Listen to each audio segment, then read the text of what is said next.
Ndauwee, Tariro, Ndauwee.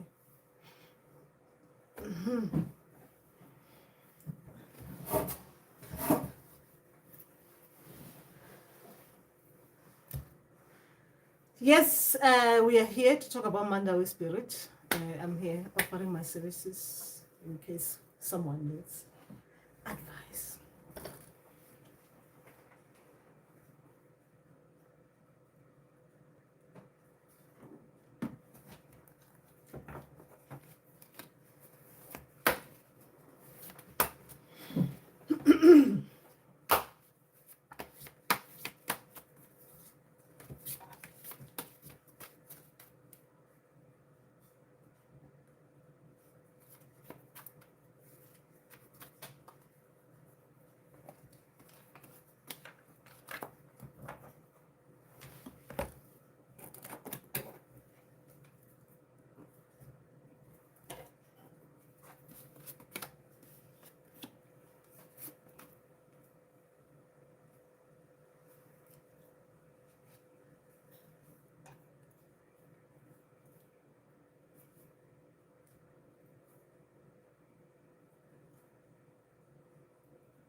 All right, Ndauwee, we are here on the live session and I am offering my services. If you've got Mandawe related questions, you can ask.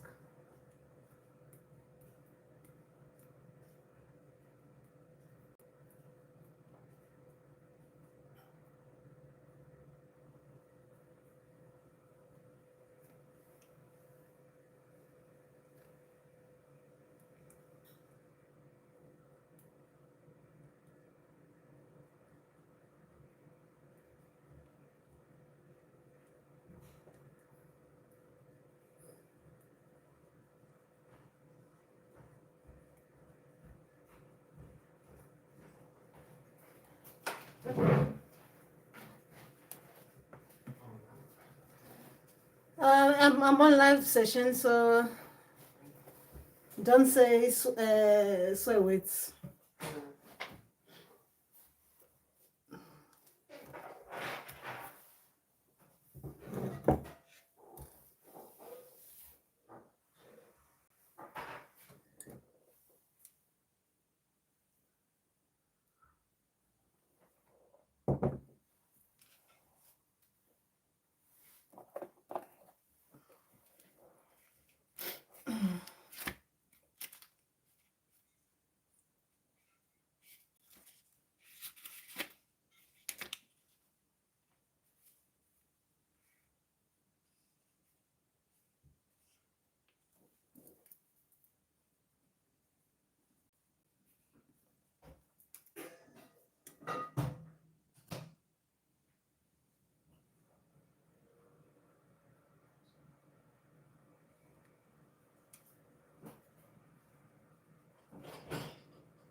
All right. Ndauwee, Resego. Remember that all of us, we have our guides, whether you're on a spiritual path or your spiritual path is different from someone who's going to be working with people directly guided by their ancestors with related, with their life purpose, right? So you can always ask, depending on what you believe in and what is your religion and who you believe is guiding you on your spiritual path. You can always ask them to show you, right? You can ask them the same question: how do I discover and reconnect with my purpose? You can ask them, what is my purpose? Right? Like those who believe that the source comes before everyone else, you can just ask, right? The source, the creator. If you believe ancestors guiding you as well, the spirits guiding you, you can ask the source, ancestors and spirits guiding me, please just show me something about what is my life purpose and where am I heading. And then, please, what can I do to actually be on the path that will be taking me to where I'm supposed to be heading, to your life purpose, right? So you can ask that. Then they will show, they will see you seeking them for advice. Then they'll come and direct you, whoever that is leading you, or whoever that is protecting you, and guiding you spiritually, will come and show you and help you with that, because you want to be helped, right? So if you reach out, those people will always come. Okay. Matlaga, what? What you bless this Sunday, and happy Sunday, Gogo. Happy Sunday, Ndauwee. JT Christ, Makozu Dumela Kuku Ndauwee, JT Christ. Yes, it's a beautiful Sunday, and here I am. Yes, I am here just to Khanisa you. Hopefully, I will Khanisa you, and you will Khanisa me back. Because remember, it is all about, it's a two-way thing.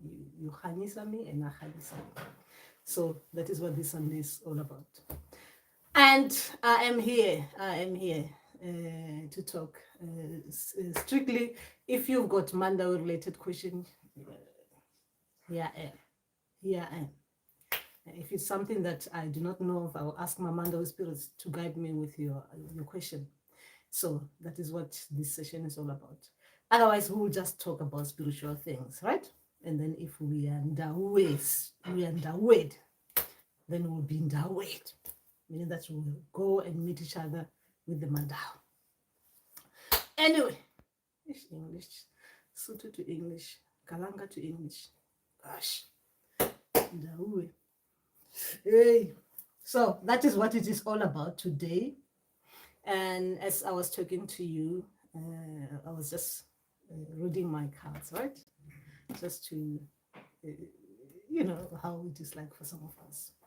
Anyway, when you're waiting around there, it is what they call, some people will call like a spiritual church, right?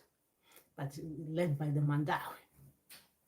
This session is, I look at it as like Mandawe kind of church.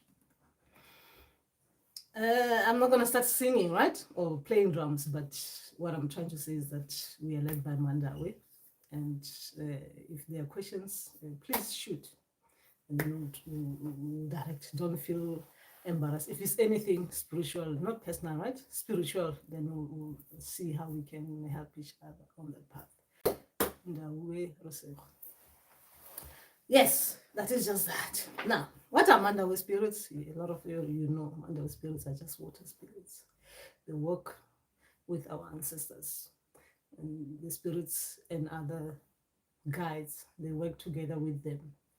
And on the spiritual path, a lot of our people will work together, right? Depending who your spirits are, all of them, they work together. Remember that it is for your benefit, like what Risel was talking about, the life purpose. So all of them, they work together to help you get to that life purpose where you're heading. They will come together, carrying whatever gifts they're carrying to help you grow as well spiritually. That's what they're all for that reason, to help you grow spiritually. All of them coming with their gifts and different kind of gifts to help us. When they're helping us as well with their gifts, we can help them, and as well with their gifts, we can help others who are going through the same thing as we are going through, or who are going through same things that we have gone through. So that is what the spirits are for. Now, when it comes to Mandawe spirits, they always want us to carry each other along. So meaning that we have to, when we're growing, we have to help others as well grow with us. Don't leave others behind. That is the reason Mandawe spirits will come to you, giving you their blessings, beautiful things coming with their gifts. Because as you excel and help others as well, you get the benefits of what it is like to be blessed. Some blessings, they don't come in the same way as we will think about it, biblical, but they will come as in literal. So as you're helping others along, when you have Mandawe spirits functioning, you're helping others along, so are your blessings will come. For those who love material things, even though the Mandawe, they do not encourage those kind of things, but they'll show their appreciation in the way that you'll understand it and you'll be happy with it. So that is what it is all about. Yes. What can we talk about? Oh, well, I'm here. I might as well just go into that.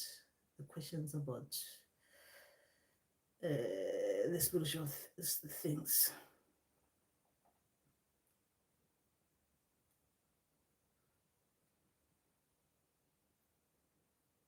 All right. So someone was asking the question about, someone did suggest that I talk about the water spirits. And all right, I'll go into that. The link between water spirits and ancestral spirits, I've explained that one in a different way. Ancestors, yes, they'll come, and your spirits as well will come. They're two separate bodies. So, but sometimes the spirits can take the form of your ancestors to come to you, because it just shows that your ancestors had that spirit, so they will come to you in that way. That is where we're linking now. When your ancestors are coming in for the first time to you to greet you, so you see your ancestors actually wearing sometimes the njeti, what I'm wearing here. So it's just saying that your ancestors already had that spirit, so they're coming to you with that spirit. The spirit is taking the form of your ancestor's face to come and give you the message, right? But they're two different things, your ancestors and your spirit. So when you're getting gifts, you're getting two different kind of gifts: the gifts from your ancestors and the gift from the spirit, which is totally different, as you see as you go along on this spiritual path. Anyway, all right. What else? Okay. How do I connect with my water spirit that are from a different country if I'm born and raised in another? Remember that water spirits, as people, will have different water spirits from different places. Remember, water is all over the world, right? Some water spirits, they connect with people differently from different parts of the world.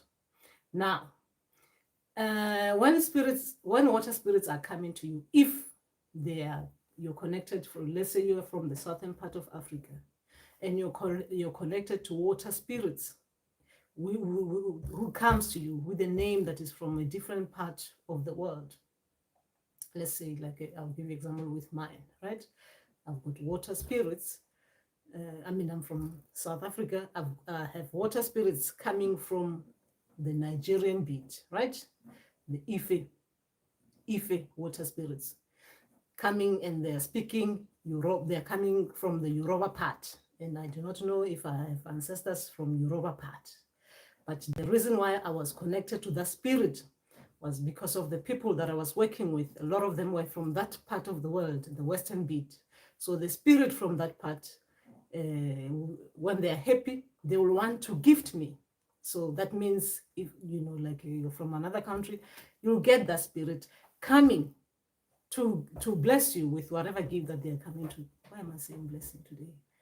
What have I been watching and reading? Anyway, the spirit from that part of the world will come to give you gifts, because obviously they are introducing you to that beat and how they work from that beat of the world. Now, this person was talking about, how do I connect with my water spirits if I'm from that are from Namibia and Angola, but I'm raised in Botswana. Remember that a lot of us, especially in Africa, right?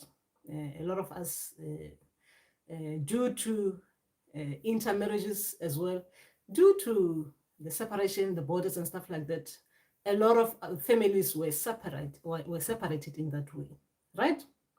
Meaning that you think that you're from this part, and when your ancestor spirits and guides, they come in, they will come and they will tell you something about the part that you didn't know that your ancestors can be coming from that.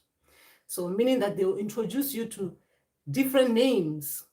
So when they are coming to you, they might not necessarily, like Mandawe, they might not necessarily say Mandawe, because Mandawe in South Africa, in southern part of Africa, might not be called Mandawe in the eastern bit of Africa or in the northern bit of Africa, but they might be the same water spirits, but not having the same name. So that is totally different from what I was explaining, where it is just spirit from that bit of the world coming to gift you, because obviously they've been working with you, or you've been working with their people from that bit of the world, right? So when it is your ancestors from another bit, the southern bit of Africa, and you're from the other bit of Africa, they're coming with your ancestors who you didn't know existed before. It is totally different. So remember this, the whole thing is spiritual. You don't have to be in a particular spot to understand water spirits or to understand your ancestors. If they're coming to you, they'll come to you because it is spiritual. They will come to you. And it is part of you, right? It is part of your lineage. They'll come to you because they'll trace you. It's DNA tracing through spiritual. We're going spiritual, right? Genetics, spiritually. So they will find you. Even if it's 10 generations backwards, they will find you, right? Because you remember, tracing the footsteps. So they'll find you. So when they find you, they will tell you who they are and where they're coming from and stuff like that. They will show you how you're supposed to connect with them, because when you're receptive, they will teach you all these things. You don't need to worry about a lot of things. They'll teach you because they're supposed to teach us all these things. Yes, sometimes we worry because obviously when they come in full force for others. So we get too overwhelmed and we don't know what we're supposed to do. But during that time when you were too overwhelmed, if you talk to them, you explain to them that, look, just explain things to me in a way that I understand. Where you are as well, it depends where the place where you are. If you don't find people who will be able to help you with that particular spirit, this is where sometimes you see us going to school with ancestors so that we can learn how to talk to each other, because there is miscommunication between the two, us, the physical living people, and ancestors spiritually coming with the language. So where we need the middleman. So we will be taken to the classroom so that we can learn to understand how to communicate with each other, right? So it happens. So if you've got, you're from this part of the world, you hear in your dreams, you're being told that you've got Nzunza, and you've never heard of this before. You're from too far. You're in America. You hear your people talking about Nzunza. You are from the third generation of people living in America. Now, it's all about tracing your footsteps. You just have to ask your people to make you understand, how did you get in contact with that spirit? That is when we're going into the spiritual path. That is the most important thing. It is for us to know who we are. The spirits comes with all that, bearing all those beautiful gifts, right? And our ancestors coming with all those beautiful gifts to make us understand who we are as people, right? All those languages that we hear in those dreams. It is just about you finding out who you are, right? Other people will use the DNA testing kits, right? Genetics, to find out how they even got to be where they are, how they got to, who's my father, who's my mother, right? How did I become, to be with this family? So ancestors will come in, and then will tell us. Those are like clues. The clue is there is a language that is separate from what you understand, right? Now, find out, who is this person speaking like this? Okay, as a spirit, what kind of spirit is this? Where do we find this spirit, right? Because if they're coming with name, they're giving you the name that this is this water spirit, the name and water spirit. So all you have to do is find out, where is that name coming from, tracing. So then you realize, oh, if I'm in the West, the name comes from South. Why? Then you talk to your people so that they can help you find your way. Ndauwee, that is okay. Non-fundos. Okay, let me just go to my thing here so I can read properly. Because otherwise I'm squinting too much now.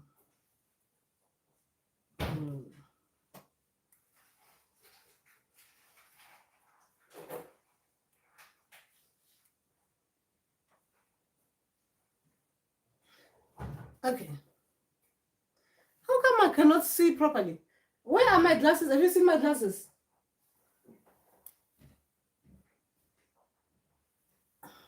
Okay, non-fundos. Okay. Makosi Gogo Ndauwee. Is the black njeti you are wearing hold the same meaning as the black njeti with a shield? No, totally different. Totally different. If they're including the shield, it's totally different. All the njetis, if it comes plain, that means they make you understand why it is coming plain. If it comes with a shield, it is different. What do we use a shield for?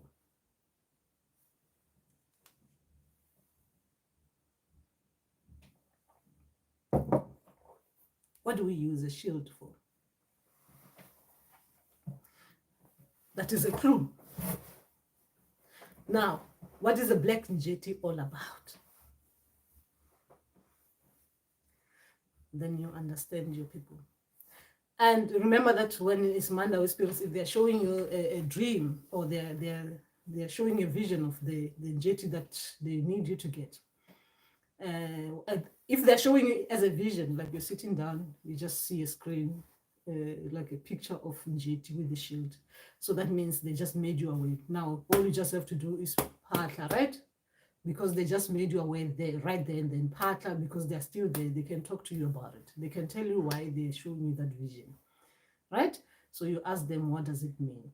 Now, if they're showing it to you, they're showing it to you in the dream state. Now, look at the dreams. The dreams prior to you seeing someone wearing njeti with a shield. That is because that's Mandawe. They love doing that. They love their message with the njeti color.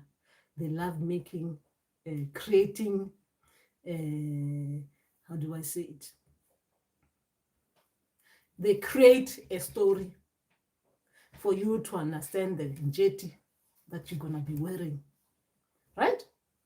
So meaning that the first dream, they are just showing you the beginning. This is how it is. Scenario is that people who wear black Njeti with a shield.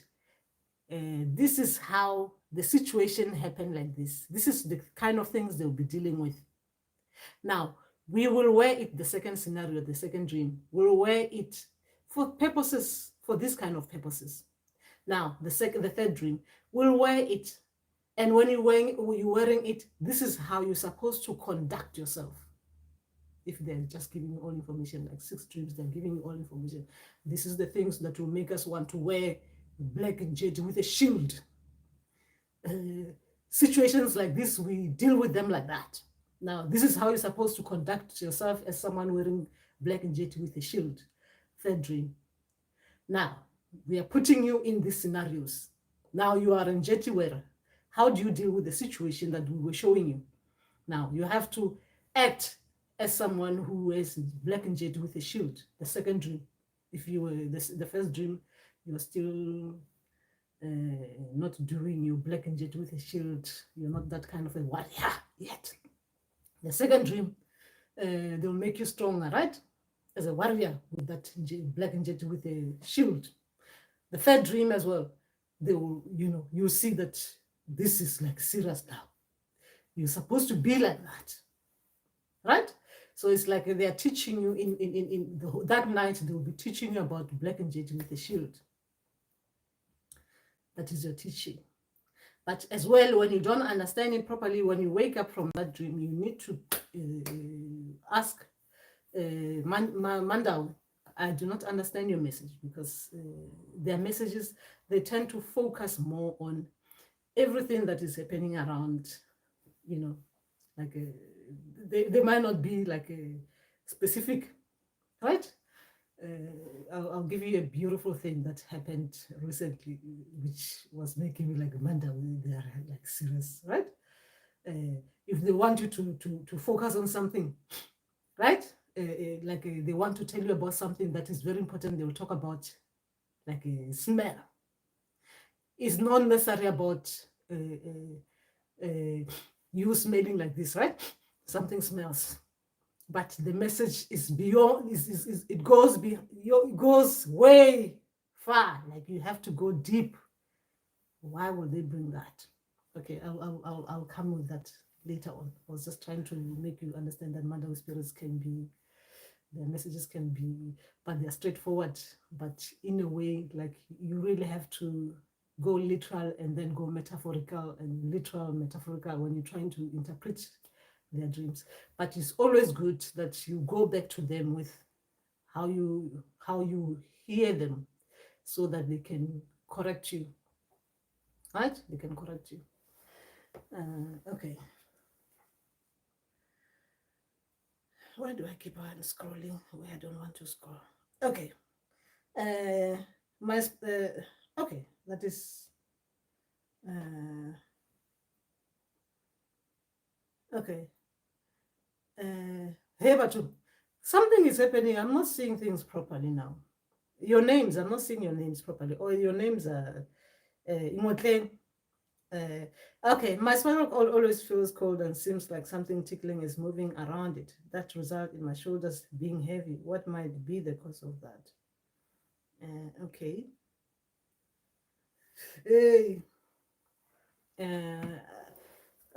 Remember that when we're talking about physical things that happens to us,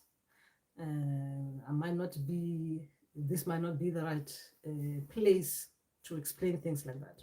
But now let's just go spiritual.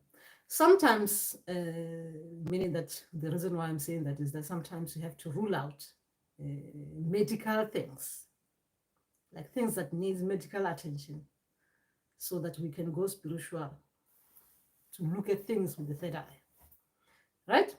Now, sometimes we will feel a lot of things. A lot of things will move around in our bodies and stuff like that.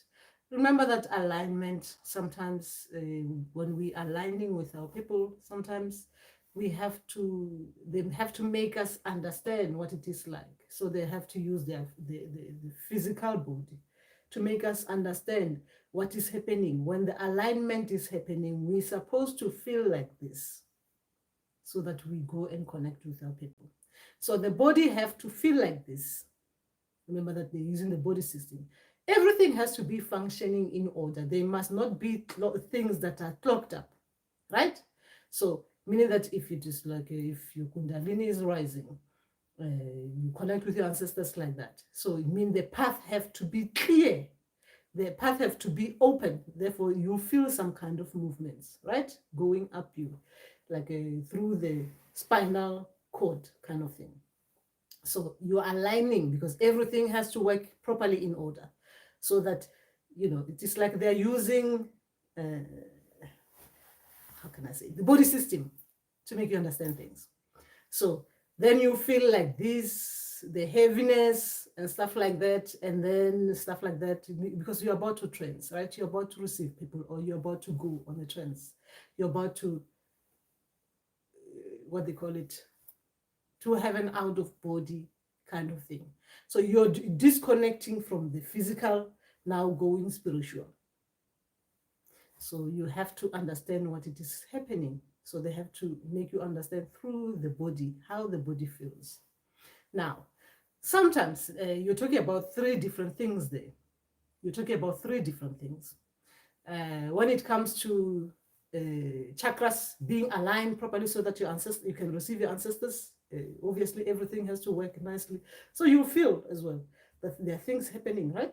There are things happening along the chakra lines, things happening around the chakra lines and stuff like that. Then woo, you open. Then you are somewhere else. Now you're talking to we are no longer in the physical dimensional state, we are in the spiritual dimensional state. Now, sometimes, yes, some what do you call it? Some alignment can happen where you feel the cold. Or first you feel the heat, right? Because there are changes happening to your body. You feel the heat, you feel the coldness, you feel the vibration, or what happens is that you go into that kind of like coldness, then like something shut down, like your whole body system shut down, right? Even the palpitations, like your heart stop beating, so you get to be taken on an out of body kind of thing. But these are the things that, like when I'm explaining them, we need to rule out some symptoms, some sicknesses can come in that way. So if you don't, you're talking to someone on a live session and they're saying to you that you're trancing and they do not know if that is actually what is happening, you might be going through other things that they need to be checked, right?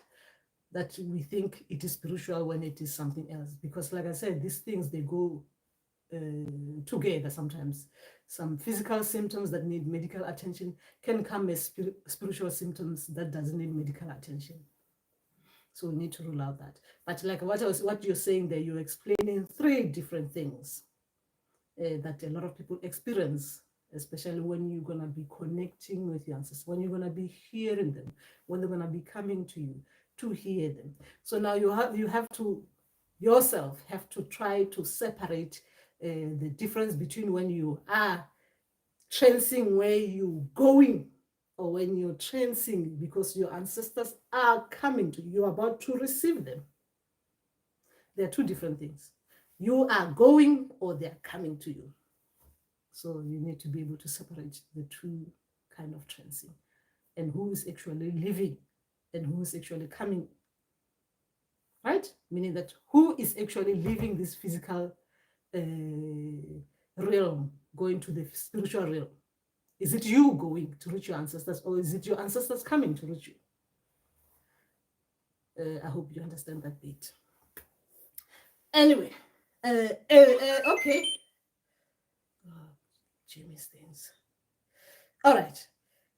Okay. All right. That was no fundis. Okay. Okay. No fundos. Okay.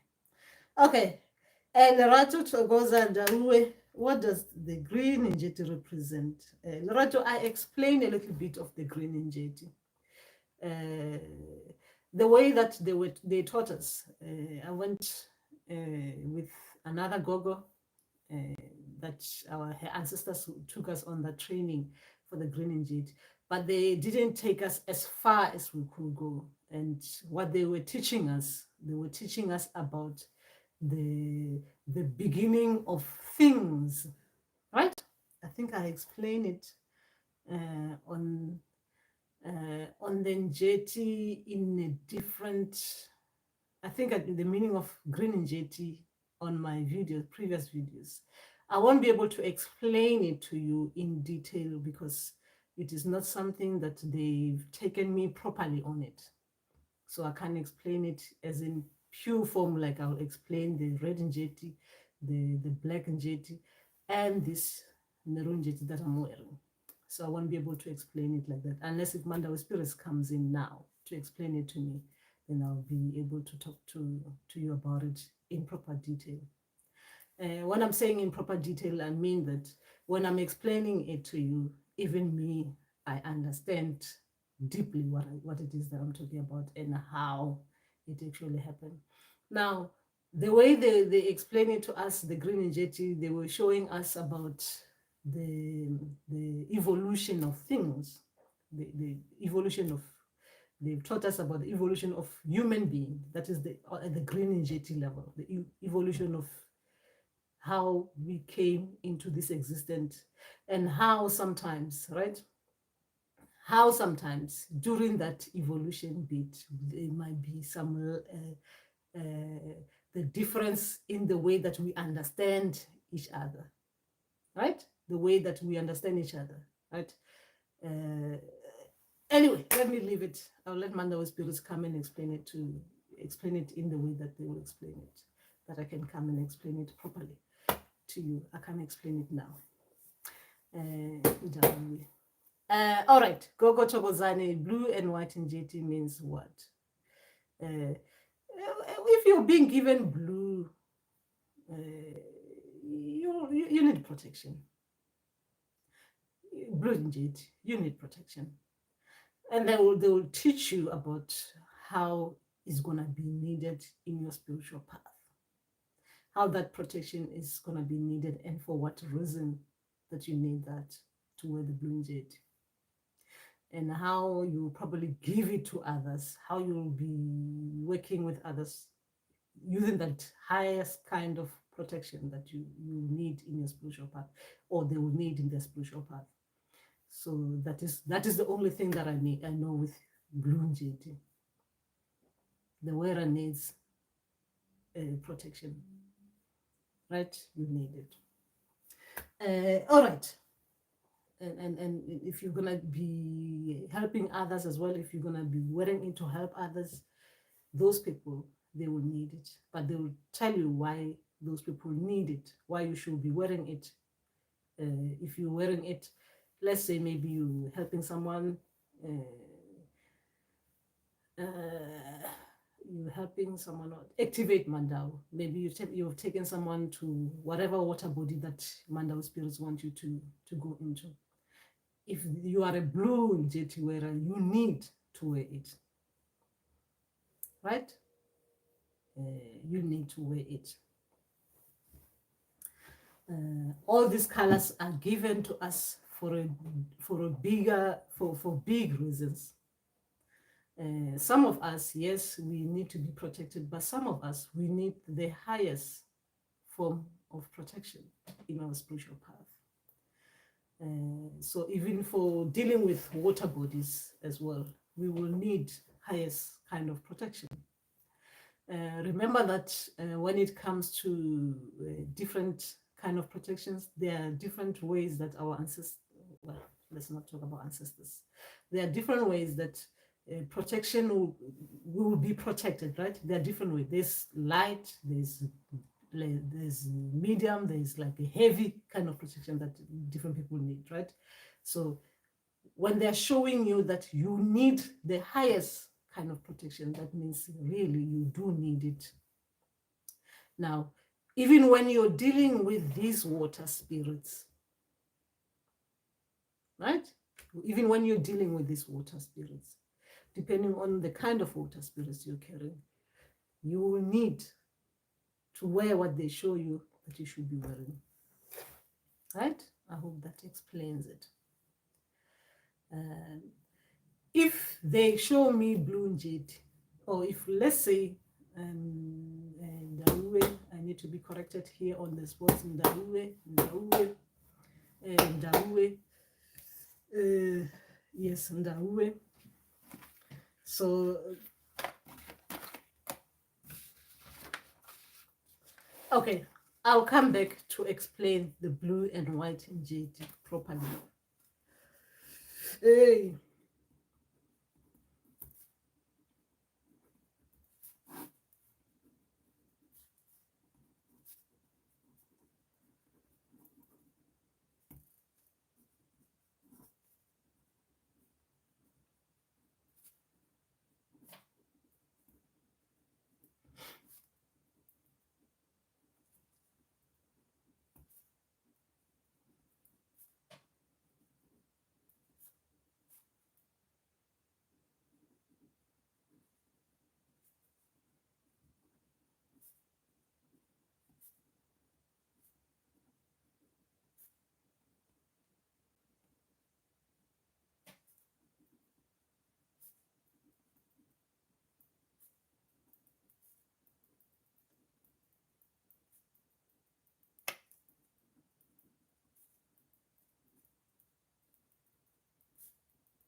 Hey, Ndauwee.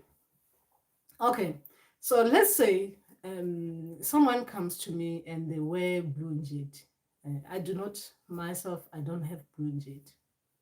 I have blue jade just having it on the side, but they've never gifted me that. The reason why I'm mentioning this, right? My color is maroon, brown and jade, right? This one I'm wearing here. Now, this color reddish is because when I started, I didn't know how to get, I didn't know how to get this one. So I had to create my jade because I needed it, because they showed it to me and I needed it. So I had to create it. So I had this color, this cloth. So I used the colors that they show me. I tried to recreate this color that you see here, right? Because if they show me the Njeti color, that means I needed it. So that's why I've got this color. Now, this is my main color. Now, the one I'm wearing here, no, this is the one that my Mandawe spirit gifted me. I want to explain the white and blue. The blue Njeti is not, it's blue Njeti, it's not blue and white, it's blue Njeti. Now, this is the color that I was gifted. It is part of my gift. I have to wear it at all times. Now, what you're seeing me wearing here it's just the black and jetty. This black and jetty, I was gifted because I was helping someone with black and jetty, and the ancestors taught me about the black and jetty. So my Mandawe spirits and the person's Mandawe spirits gifted me this color because now I understand it properly, right? I understand it in a way that if someone comes with this, I'll be able to guide them, right? With the Mandawe black and jade. Red and jade as well, I have been gifted it because the person I was helping with this black and jade as well wears the red and jade. But I do not wear black and jade, red and jade because of this color and jade. My gift doesn't allow me to do other things that with the red and jade others do. But I wear it as a gift in my spiritual path. It is not the one that my ancestors say, this is it. You are gonna be representing it like us like that. But I wear it just because I understand it. And as it was gifted by others' ancestors to my ancestors, to my water spirits. I mean that We appreciate the help that your child did for us. Now we are gifting you this. So we'll give your child the knowledge of the red jade. Right? We'll give your child the knowledge of the black jade. Now that's why when you see me talking a lot about Mandawe spirits, I will focus on this because this is my color and I understand it very well. Right? Now, if someone comes to me with blue jade, they wear blue jade, like I understand what blue jade is all about. Right? So what it means is that if I were to take them to the water, if their Mandawe spirits want me to take them to the water, remember that blue jade means that the person needs the highest form of protection with that jade, with whatever that they're gonna be helping their spirits with, their Mandawe spirits with, and helping others with that Mandawe spirits. They're gonna need that highest form of protection wearing the blue jade. Right? Now, if someone comes to me with blue jade, I have to take them to the water.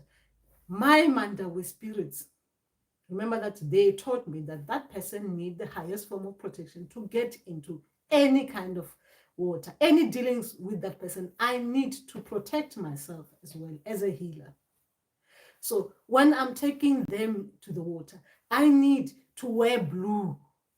I need to wear blue with my maroon jade. If I do not have the blue jade, I need to wear blue with my brown jade to get them into the water. Do you understand what I mean? The person who is being given blue jade, that means in their spiritual path, if you're a healer with the blue jade, in your spiritual path, that means you're going to deal with people who need the highest form of protection. That means if you were to be taking them to the water, if someone wears blue jade, or someone is being given blue jade, or even someone doesn't know the word blue jade, because you will be aware, you will know that that person needs you to wear it, because your gift, you're going to be dealing with people who need the highest form of protection to wear that, to take them to the water. They don't just give it to you lightly like that. Do we understand what I'm saying here? So that's what they're saying. Okay. Like I said, if I don't have any other colors, someone comes to me and their Mandawe spirits show me, even in their dreams, they show me the things that they're going to be dealing with, because remember, they're going to show you, right? The things that these people are going to be dealing with. They're going to need highest form of protection. If I don't have blue jade, I'm going to have to cover this one. I'm going to have to wear this instead of wearing this. You see, I'm wearing white.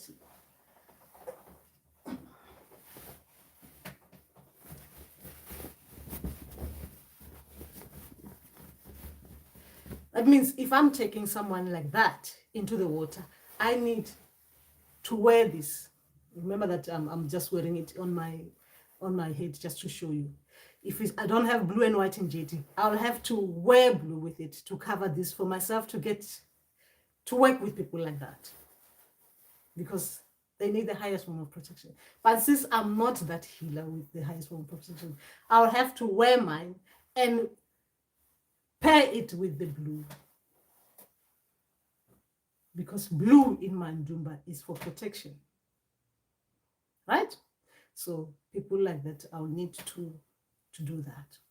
So if you're being shown blue jade, buy it, get it, wear it. If you're going to the water, anywhere you go, if your Mandawe spirits are sending you, wear it, because it is the protection, the highest form of protection, but it's the one that you wouldn't see it physically. You think you're just going in the water like everyone else. No. Yours is totally different. It's totally different. But if they show it to you, that means you're ready and you'll be able to deal with whatever it is that you'll be dealing with. And you'll be able to help people with the things that they'll be dealing with that needs the highest form of protection from Mandawe. Okay. All right. Yes, that is all. That is all for now. Anyway, they will give me more information that I'll come and share separately. Okay. All right. Okay. All right. Where was I? I guess I missed the question from Nomfundiso. Okay. Uh,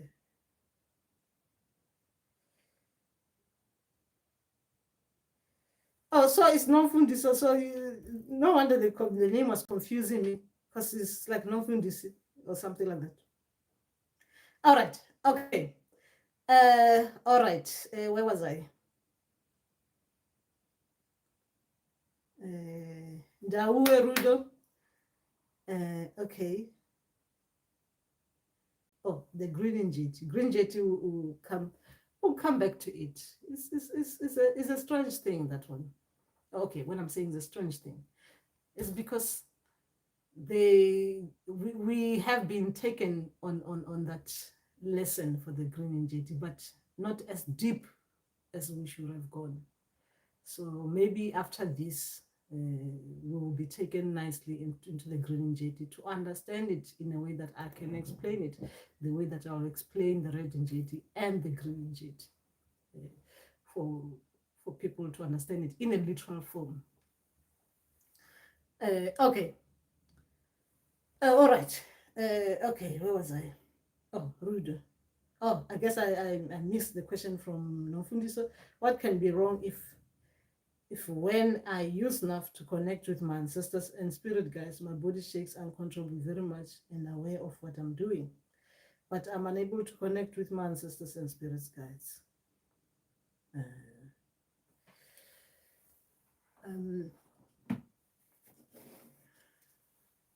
When it comes to actually talking about this, Rudo, I wanted to come in the morning. I was guided to talk about the things that sometimes we use because we believe.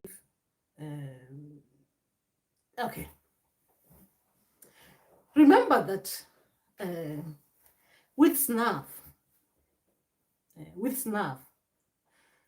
remember that people have different kind of keys.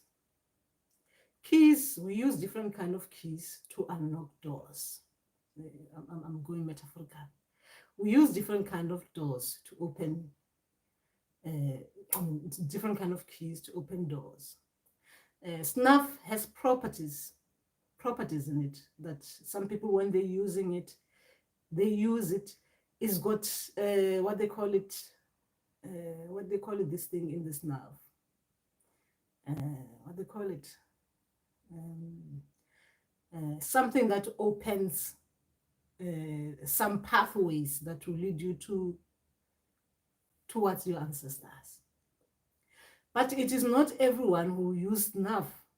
It will lead them to that beat, right? It will lead them to that beat. It will open that. You can have the key, but if it is not your key, if it is not the key that is you are supposed to be the key that was given to you. Let's say me and you got snuff. My people showed me I use snuff, and if I use snuff, yes, I'll trance nicely and connect with my people. It's the key my people have given me. We have looked at you. We've seen things that you do. When you're trying to reach us, you clap your hands a lot, and you don't reach us faster. And actually, you don't even reach us. You just get to the door and you get stuck there. You keep on trying to unlock it. It doesn't open with your clapping hands. I use snuff. You don't need to clap hands. You just stand there. The door automatically opens. Because my people have looked into me spiritually, and they've looked at the things that are blocking me from opening that door. So they looked at the things that will be when I easily use them, I'll be able to open that. I don't even have to go and be fiddling with the key. The door will automatically unlock. Now, who advised you that you can use the snuff to directly connect with your people? I'm asking you, Rudu. Who advised you that you can use snuff to automatically connect with your people?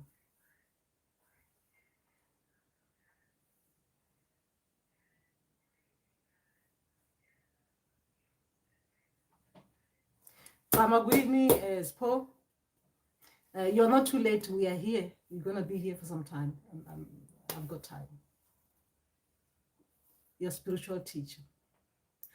Then how come you, when you're trying to open the door, it doesn't open? Did they tell you to use it because they are trying to find ways that you can connect with, you can open the door? They are using different kind of keys for you to open the door. Remember that when we're working with people, right? Even me, like this, when I'm trying to help people trends, I'll use different kind of tactics, because if I'm trying this, I'm clapping hands, I'm Ndauwee, someone is not opening, I'm gonna play the drums. I'm trying to train someone. I'm trying to activate that Mandawe spirit so someone can hear them. So I'm gonna try to play the drums now, right? And if I can see that this door is not opening, even with the sound of the drums and the vibration of the drums, I'm gonna try some tactics. And now I'm gonna bend this thing. I'm gonna put it around your nose. You're gonna need to smell it until you hit here and bap, right? And activate. And if that doesn't work, remember that there are different things that clocks people. Different things that clocks people. So I'm gonna try a different thing and to see what is actually happening here. We are trying everything. I'm gonna now just get the water. These are water spirits I'm dealing with. I'm giving you examples. These are water spirits I'm dealing with. And I'm trying by here, and I can see they're there, the door. They're trying to get through the door, and they want me to open this door. And I'm with their child. They're trying to open the door for them, but somehow the child is stuck into other things here that we are trying to unblock. I'm gonna get the water and say things to that water, splash that child with the water. Because come on, Mandawe, this is your water. Wake up, open the door. Now, how many things have I tried to use to open the door? Now, which one works? Is the water, right? So are the things that we use in our spiritual path. When something doesn't work, we try something different. We don't focus on something that doesn't work. We try another alternative so that we will open that door. Because if we're already there waiting at the door and we can see our people screaming for us to unlock the door, we need to find other ways to unlock it. Because if it is like what you're saying, you're just vibrating, it's just like the car doesn't have enough oil. It will just, you're trying to turn the engine on, right? Right? You need to find something to oil it or something like that. I'm sorry, the analogy of the car and the oil. I think I should come out of it because I do not know much about. I just know how to drive, not too much, which is bad on my part. Anyway, so what I'm trying to say is that try something different, because you can see that you're about to reach there, but you're not reaching, right? Try another thing. If you're still excited about snuff, you can still go back to snuff, but try another bit to see if you cannot let your people come out nicely. Anyway, all right. I don't know. That is why. Okay. I don't know. That's why I'm asking. I was even in Zimbabwe recently for the ritual to connect with my ancestors, but nothing came up. We didn't use drums, but we thought. Oh, oops! What did I do there? We thought about it late because I had to come back home to Denmark. Yes. So try different ways to connect with your people. I am talking as someone who remember that different people. Not everyone is gonna be the same. I deal with this a lot. Sometimes you can get used, especially as a healer, you can get used to a lot of people just activating beautifully with the same thing, and everyone comes and you start using what everyone is. When you're using it, everyone activates and you get excited. This was so quick, right? But some ancestors, they need different method. They need different methods. It is not one size fit all. Different method. And some ancestors as well, all you just have to do is just Do not be impatient. Just sit out there. Sit it out. And sit it out with them. Sometimes a lot of us will become impatient. 30 minutes, you become impatient, waiting around for things to happen. We become impatient. Come on, I've been sitting here, I've been clapping my hands with you, and I can feel my body's feeling something, right? I'm about to trance and I'm not trancing. I'm about to trance and I'm not trancing. I'm tired. I'm about to go now. I'll deal with you another day. But you need to remember that you need to be patient, because sometimes you might even have to sit for 4 hours straight. I've done it. 4 hours straight, like sitting down there. You're going to come out whenever you want. We're just going to sit down here and just be talking about how to make tea and coffees. You ancestors, you'll decide whenever you're ready. We're just going to sit with you in this practice room in the Ndauwee. Because we can see you're there. You're making your child feel somehow. When we're about to say, you're about to come, and then you disappear. We're just going to sit down and drink our coffees and teas and be talking about things that happen in diaspora. Right? And then the next thing, when you relax, their ancestors start coming in, start seeing someone shaking on their own. And then you're asking, what is happening? I feel some heat somewhere. Okay. Are they ready now? Someone cannot talk because ancestors are about to come. Right? So sometimes it just takes patience. You need to be patient. That is our ancestors. Yes, that is just that. Ndauwee vuyo. What are the signs that your Mandawe can remember? What do you mean, Vuyo? Explain yourself. Explain yourself. And Rudo, your people have been trying to come for too long now. Maybe it is you need to be patient with them. You need to sit it out with them. Just have a day that you're just gonna sit it out with them without disturbances, and sit it out with them. Just tell yourself you're gonna sit it out with them. What do you mean, Vuyo? That the signs that your Mandawe can remember. What do you mean by that? I dreamt taken by Mnikazi wamanzi and went underwater, and we did not stay long. And I asked to be brought back in, and he did. Can this mean I'm going to initiate underwater Gog?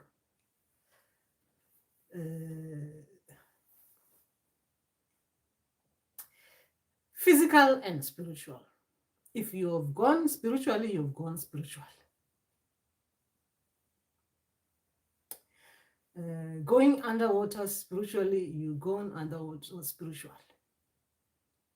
Physically, if they want you to go to the water, they will show you need to go to the water. If they take you to the water spiritually, they will take you to the water. Spiritually, you do not need to go to the water. They will take you spiritually, you will know. In the dream state, trance you, they take you to the water. Or they just trance you, they take you to the water. That is spiritual, right? You physically are sitting down, like me sitting down in my utility room. And you see me trancing now. And I'll just go to the seaside. Right? That means my ancestors. They are trancing me and taking me to the seaside. And I'm sitting down here in the utility room. Right? When spiritually I'm in the water.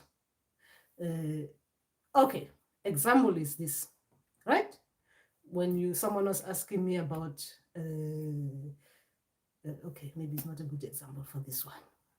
Let's just go with explain this properly too, because that is trancing different, because my water spirits came in. I didn't go to the water.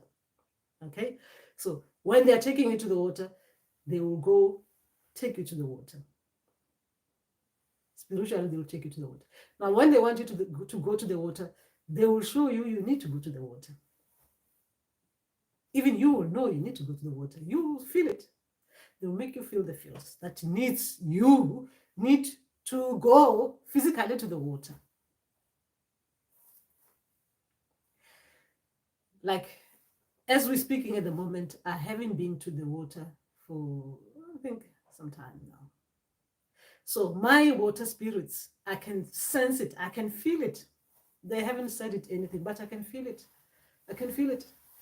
That I need to go to the water to get my mojo, to just beautifully become like alive. Right? I feel it. I need to go to the water. So that just to go and look at the water and come back alive. Right? Because that is how we are. We are water spirit. We've got water spirits. That means at some stage you're gonna be directed towards the water so that you can go and become alive. So if they show you a lot about the things, the waterfalls, the sea, and all those kind of things. A lot. It doesn't mean that you have to do it then, but then you know that when you feel it that you need to go to the water, you're directed towards this kind of water body. This kind of water body. But if those water bodies are not there, just the water, the flowing water, you just go there and talk to your spirits there. Now, if you are a person who is self-initiating and you do not have anyone who can take you to the water, you can get someone, a friend of yours, to help to come with you, or a family member to take you to the water so that you can go and be near the water. Excuse me, but don't go with people with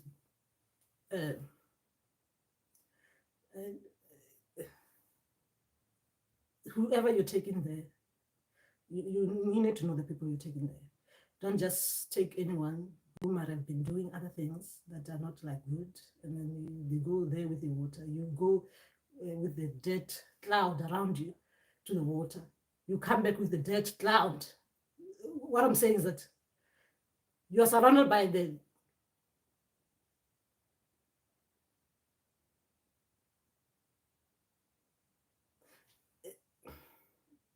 I want to put it nicely. When you go into the water, just try to get someone, if you're going there to cleanse, get someone that you know that they're likely to be, when you told them that you're going to be going to the water, if they can escort you there, they are likely to come. They know that you're taking this, this is a second thing for you, you're going to be doing. So they're going to try to be nice and as well with you, meaning that they're going to not do nasty things that are going to be like, when you go in there, you go there with people who just have their dirty hands. They've stepped on dirty things. This is metaphorical because I don't want to be direct with this one because I have to tread carefully with this one. But they are smelly, spiritually smelly, of dirt around them. So when they are taking you to the water, you'll be smelling it along the way. Even when you come out to clean, you're going to go with that smell back home. Because some kind of smell, they affect us. If you smell it for too long, you'll be affected. Even when you come back, even after you cleanse, you fresh, you steamed, right? But for the fact that you're around that kind of smell, it will affect your nostrils. Nostrils, whatever. You will smell it, it will affect you. I'm being metaphorical there. Because we're dealing with human beings. We don't want to be direct.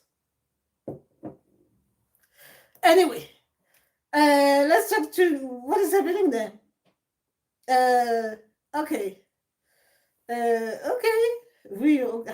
I mean, because some people can femba and some can't. So what are the signs that your spirit will femba? If your spirit need to femba, they would have done it. They wouldn't come and then you have to femba afterwards. If you need to femba, you will have femba. If your spirit needed you to femba, you will femba first.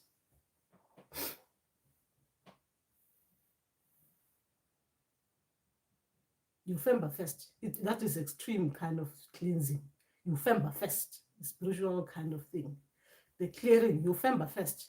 After that, you cleanse with whatever that you go through. You cleanse, right? But femba, you femba. If your spirit needs you to femba, you femba. what I mean is that you're not gonna see me here as a practicing healer, and then after some time I need to go and femba. Who am I fembising, and how is that fembing, and what is actually happening in my spiritual path? Because femba is about deep clearing. You are clearing, right? You're clearing the path. You're clearing the you're forcefully going there to rescue people. So, and femba, when you're doing femba, everything has to come out. Everything, the path has to open properly, and from there, all we just do, let's just say you do deep. I can't even use a house as cleaning the house metaphorically and talk about it as in femba, and make it an analogy as what femba is like. Femba is about, let me just go metaphorical. Femba is about going there to collect people, even the ones who don't want to come out. You go in there to get them out, clean them out first before they come out of the door. As they come out of the door, even those ones who are struggling, you beat them. You spiritually beat them. You beat them while they are struggling to come through the door. You beat them to come out through the door. And everyone has to come out. Even those ones who are standing there, they don't know what is it that you're talking about. Like I'm being metaphorical here, right? I'm talking about femba session, what it is like when you're fembising someone, right? Even let's say you've got a gate here.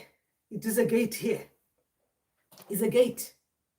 The gate is locked.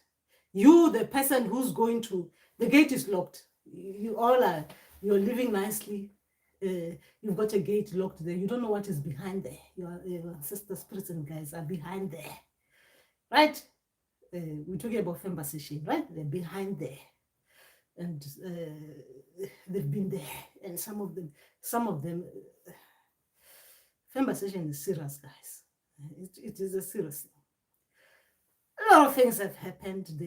The gate is locked. A lot of things have happened in there. Things have happened, nasty things behind that. The moment you open the door, it means you're going to be dealing with all of the nastinesses that comes from that door. So no one comes through that door without you actually looking at them, and they need to understand that they're coming through the door. They're going to have to be shaken out. Like, do you know that you're about to come out through the door? Do you actually understand that this is coming out through? Right?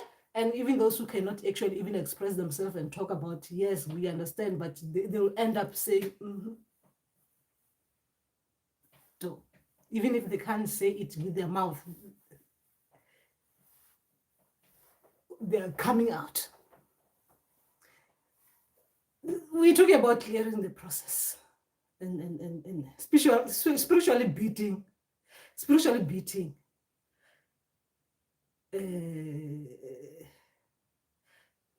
How can I say it? How can I put it another way? Femba session. How can I put it another way?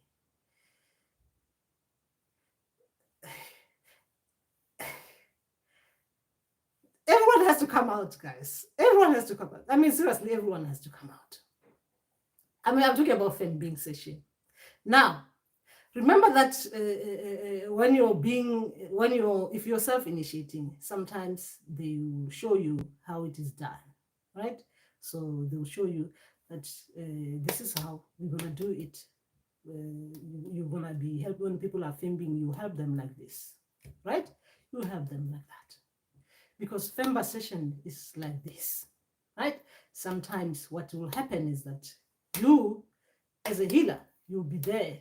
You just starting like normal physically. We're about to fembisa you, and then you start inviting the spirit that is going to fembisa. It's not you. It's not the healers fembising people. Spirit takes over to fembisa people.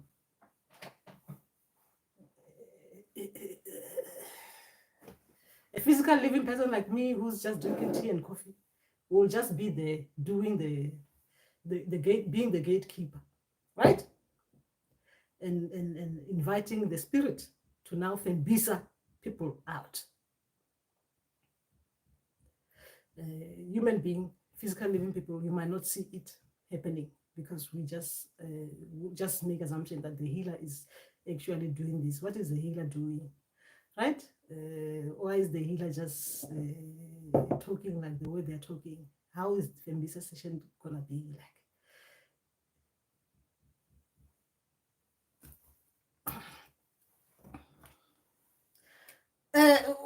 I was trying to answer Vuyo.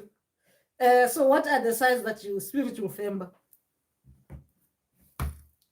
Remember, it is not the Mandawe spirits that femba. It's the Mandawe spirits that fembisa. Your people go through the femba session. The Mandawe spirits, they don't need to femba. The spirit doesn't need to femba. The spirit doesn't need to femba. It is your people who needs to femba. Even you need to femba.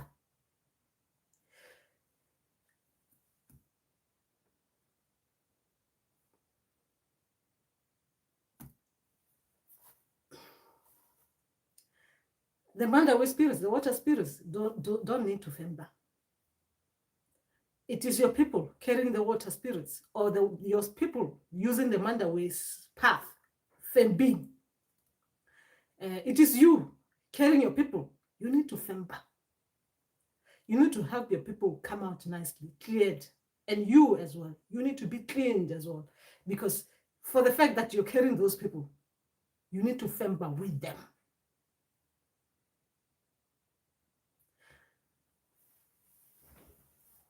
Like I was talking about, someone going with you to the river. If someone is got their nasty odor or their nasty smell, I'm being metaphorical. If someone is filthy, I'm being metaphorical. You're going to the river to cleanse. And then you're going to come out and be rubbed with that filth that is next to you. You're going to be, a lot of filth is going to go on you.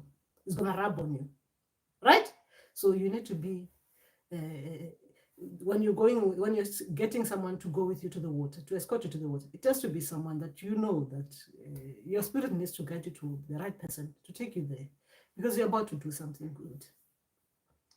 You don't want to do something good. I mean, just imagine us. Just imagine here in real life. You finish bathing. You come out of the bath. The next thing you're using a towel which is dirty, right? Rubbing yourself. You just finished bathing. You're trying to dry yourself. You're drying yourself with dirt. Now, we're talking about femba now. Femba if your people need you to femba, that is the thing that needs to happen. You need to fembisa people before they can spiritually be aligned nicely with their people.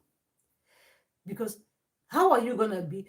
Because remember that as a healer or soon to be healer, what you're going to be doing as well is that when you're on your path, you're going to be doing the clearing, meaning that you're going to be helping your ancestors, some souls, they need you to help them go higher up spiritually, meaning that you need to be in a good state of mind to be able to help deal with your ancestors, go further up spiritually. That is why sometimes you see some ancestors, I think this is what I wanted to talk about as well today, that some things, what we do, right? When we finish, when we still training, you'll find that some ancestors, they were smokers. That's why sometimes you smell the tobacco, your ancestors' tobacco, you know who's gonna come. And sometimes when they come in, you do that because obviously they're just, it's like you automatically do that because obviously it is that ancestor, right, who used to do that. Smoke, right? Or drinking something used to do that. You see, like me, if I becoming an ancestor, my children, because I love drinking coffee too much, the next thing they start, every time I'm about to come, they start wanting, I want coffee, I want tea, right? So Now, you as a healer, what you're supposed to be doing, it is stop that. Remember that it is you're supposed to heal so that you can stop that. So there's no continuation of that. Because we do not want to be working, doing something that is a habit that cannot be sustained. It's a habit that is not good. So meaning that you have to be good in good alignment so you can now guide your ancestors, help them so that you do not do the other things that they used to do physically, which is a physical things, right? Because they need to be spiritual. They need to be spiritual, in alignment with you spiritually, not coming spiritually, coming with their physical attributes like the habits that we do not need as human beings living that can actually create diseases for us. Remember that if you do things that, if we continue with the things that, I'll do this video on its own. Clearing means you clear that bit. You clear that bit. Everything becomes clear. They come out nicely now. They have to now. They've been cleared. Those things, they should not happen afterwards. If you fembered, that means all those things, they should not be happening afterwards because you have cleared that. So you don't have to now have ancestors coming out. After that, they lean towards the physical things that they used to do. Now you start wanting other things that, remember that you're on your life path, on your life purpose. Ancestors are just coming in to help you with the information they have now to help you on your purpose, right? So if we're taking everything and we are carrying on their physical things that they used to do that are not good for us, as in for our bodies, that means our lifespan can even be cut short due to doing the things, the behaviors that are not normal for our path, right? So Femba will clear that. Femba will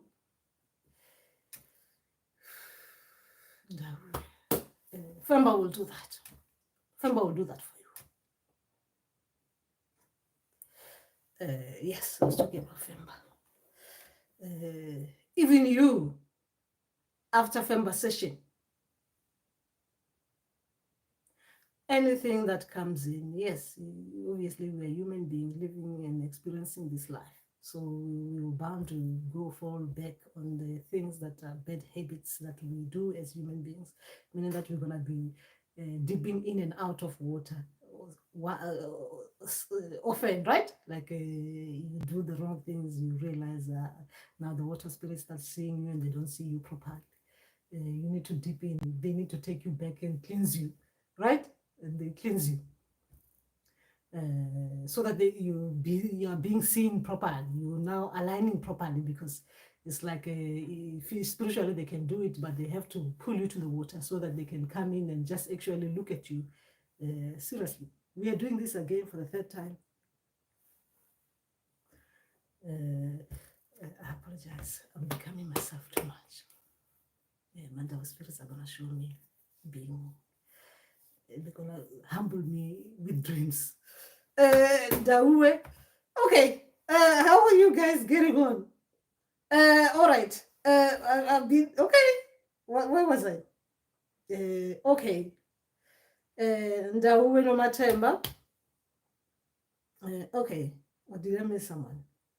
Sfiso and Gogo. I have been in my business industries for 3 years, but there is no progress. I don't know why, and I'm best at my job. I don't know why. Sfiso, I wouldn't know what is happening with you. What happens if you ask the people who are looking after you? Remember, I can't say anything unless if I was in consultation with you, I'll be able to tell you what is happening. Otherwise, find a healer next to you and consult, find out what is happening. Or if you know how to talk to your people, ask them directly what is actually happening here, so then they can give you information. They can show you what is happening with you. And Matlaka, okay, what's happening? You said it's true, go. Okay, everything you said is true, and I will want to to put the water in J. I understand it now. Okay, Ndauwee. Yes, being pulled to the water. It's beautiful, beautiful. And remember that when you're going into those water as well, there's a way that our people talk to us, the way they want us to do things. Um, they direct us in different ways, right? My coffee is getting cold now. All right. Ndauwee Sifiso. So yes, we're talking about spiritual things that we're dealing with spiritually, and remember that when you have Mandawe spirits, they will be able to tell you what you need to do. And if they direct you to someone, go to that person that they direct you to, because that person will be able to deal with your issues, because it is the Mandawe spirit directed person, the person who they think will be able to help you with the things that they'll be bringing into your spiritual path. So go to them. Now, when it comes to Femba, if they send it to people that you need to go to Femba, to Fembisa you, excuse me, go to them. Go to them, because that means those people will be able to Fembisa you. Femba, you should not be rushing just because we know someone Fembisa. Just because I say Afembisa here on live session, I say Afembisa you just run to me. You need to ask advice from your people if you can go to me to Fembisa you. Now, if it is another healer, you need to ask your people if that is the healer that they want you to go to Fembisa you, right? So that you go and do the right things. You go and do the right things. Someone deals with you thoroughly. The reason why we do that is because your people will show you if someone will deal with your issues as they are supposed to be dealt with, right? Dealt with. It's not going to be dealing with your issues, just 50% of your issues. No. The person will deal with you 100%. You come out clear. That is why we ask permission. We do that. So you don't come this week you're saying, I've gone to this one. Next week you said, I've gone to the other one. Third week, I've gone to the other one. No, your people will direct you to the person who will deal with you thoroughly. So, because they would have looked into that person. They would have looked into that person. They would have looked into that person. They can see that person's, what the person is struggling with. The physical person, your ancestor spirits and guides, they can look at the person you want to go to.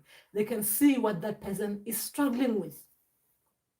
Now, they're looking at your issues. They can see that that person, even with their struggles, they'll be able to deal with your issues. Oh, that person with those struggles that they're going through, they will not be able to deal with your issues. So how can you go to that person who cannot even deal with the struggles that you want them to deal with yours? That is the permission bit. That is the permission bit. Now, at that time, you ask permission. Now, after a month, someone would have dealt with whatever it is that they were dealing with. If you go back, you might find that after a month, that person can deal with your issues because they've managed to deal with theirs. So now they'll be able to deal with yours. That is the permission bit. It is so beautiful how our ancestors work, and spirits and guides, and the source, making it happen. Anyway, where were we? Okay, so interesting conversation, Gok. I have dreamt of the snuff a lot of times, sniffing it, finding it with money. All ears. I know I'll learn something here. Enkosi Makosi. Okay. What's happening? What's this? Giorgio, please go through wearing lipstick in a dream. I'm reminded by wearing your lipstick. Okay. Okay. Let me tell you about what I'm doing here. What do you think I'm doing here, Spo? What do you think I'm doing here?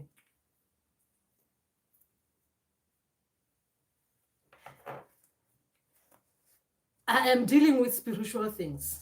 I'm talking to you about spiritual things. And here I am. As I'm looking at myself there, I am doing this. What do you think? What do you think is happening with me?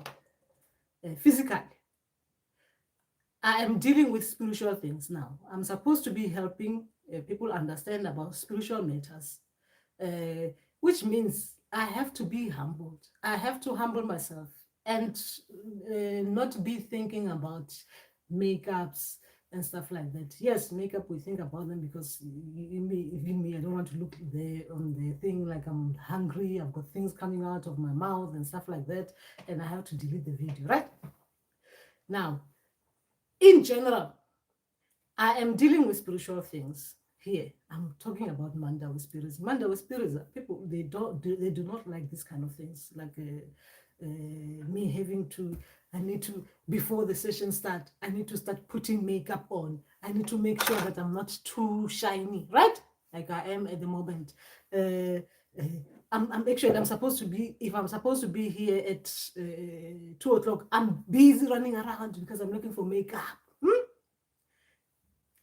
Do you think if someone was coming to me physically and they just found me, I'm sleeping, someone comes at 2 a.m., it don't happen here, but let's say I was in my village, someone comes at 2 a.m., their ancestors are disturbing them in a way that they start to behave strangely, and their people have brought them, they've come at 2 a.m., they're waking me up. Do you think I'll have time to, I need to put makeup, I need to wash my face, I need to do this, I need to do that? I wouldn't have that time. But here I am talking about spiritual things. I'm doing exactly the same thing, but it is now like we are online. I'm thinking, oh, am I shiny? Am I shiny? Do you think if Mandawe Spirits comes in now, I have to all Fembisa all of you? I'm going to be looking at the lipstick, or I'm going to be here even speaking the languages that I don't know, being in trance, even these things might even fall around, fall off, and then with whatever I'll be doing, with the way I'll be kitting, they'll be I will be in a trance mode. All these things I'm worried about, they will be gone off the window. Now, sometimes our people will take us to the dream state. They will show us what we are like. What we are like, right? Now, if mine want to embarrass me, they will embarrass me with, this is my weakness, right? What I'm doing here, what they call, there's a word for it. There's a word for it when you, what do you call it?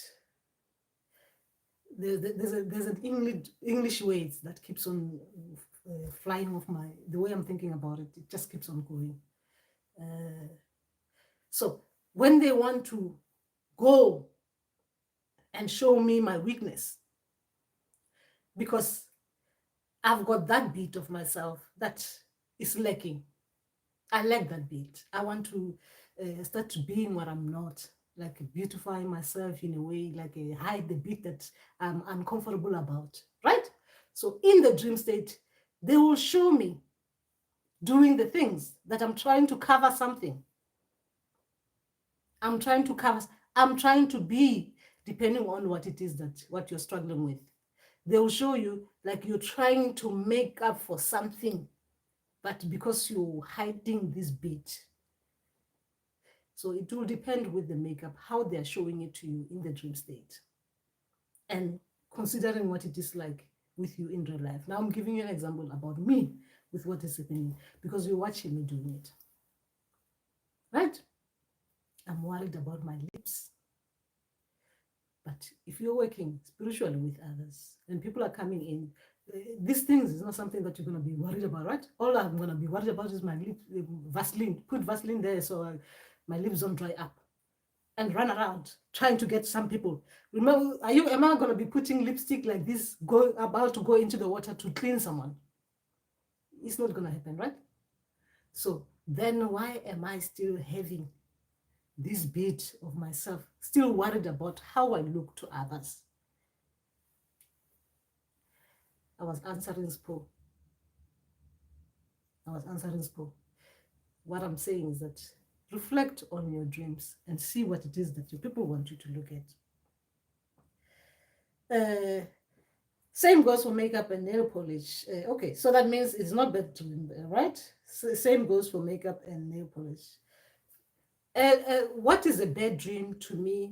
What a bad dream to me might not be a bad dream to you, right? What I'm talking about, I'm talking about my weakness. So if you're looking at it in a bad or good, it could be like a bad. Oh, I had a bad dream. My ancestors were showing me putting lipstick instead of,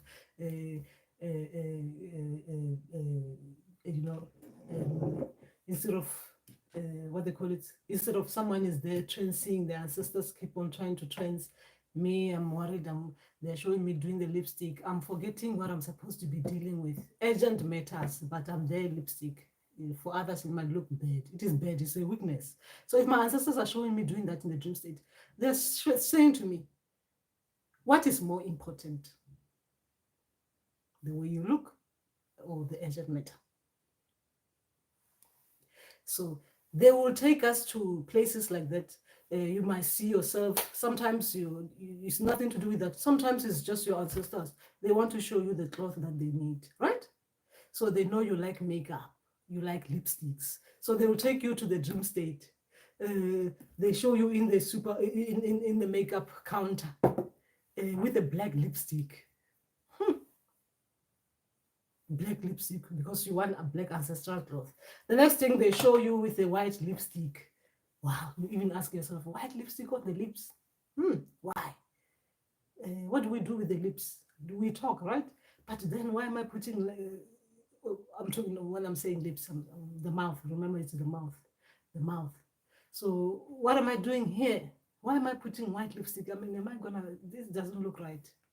But the dream would have been created for you because they know that you understand that when we choose, when you, in general, when you're there in your house with the makeup, when you know you like the color, you will choose it like this. Now they're using makeup, lipstick to show you that you're gonna need that particular thing. The color you're gonna need is gonna be white. The color you're gonna need is gonna be green. You even see yourself putting green lipstick and smiling, right? Smiling because you're happy, right? Because you're gonna need the green ancestral cloth.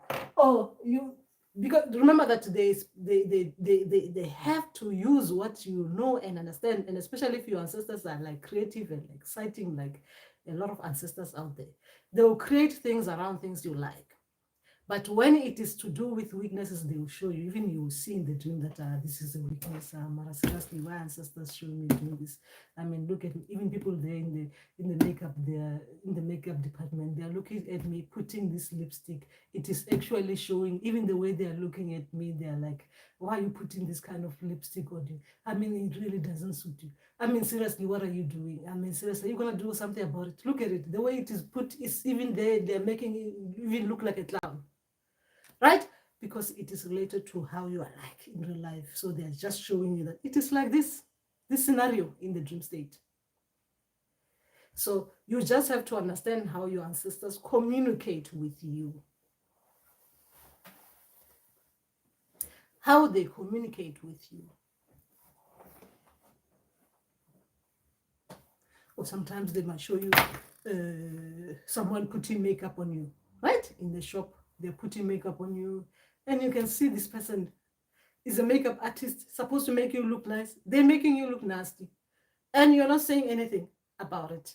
Are you really not saying anything about it? You're worried. Actually, you're sitting on that chair. You're worried about how you're gonna come out of that place looking like that. That person has made you look. I mean, seriously, you wanted to dress to be looking good for the wedding out there. There's a wedding happening outside or a party happening outside. Your ancestors have put you the makeup artist there. The makeup artist is doing horrible things on your face. You're not saying anything about it. Through chakra. closed. But they used makeup because you understand makeup. You know what is right and what is wrong. Then why are you not saying anything about it? So they'll create scenarios for you to understand at that particular time and relating to what is happening with you in real life. All right. Okay. They know us too well. They attract our attention with the things we like. They use gadgets a lot with me. Yes, all the beautiful things are like very true. They do that. Gogo was praying and he went, and the ancestors world are connected. And what? My mother-in-law, and she gave me notes, money, and what? And that bed. What? I don't get it. And I was praying and went to the ancestors world and connected to my mother-in-law, and she gave me notes, money. Is that bad? Because they say notes, money in a dream is bad luck.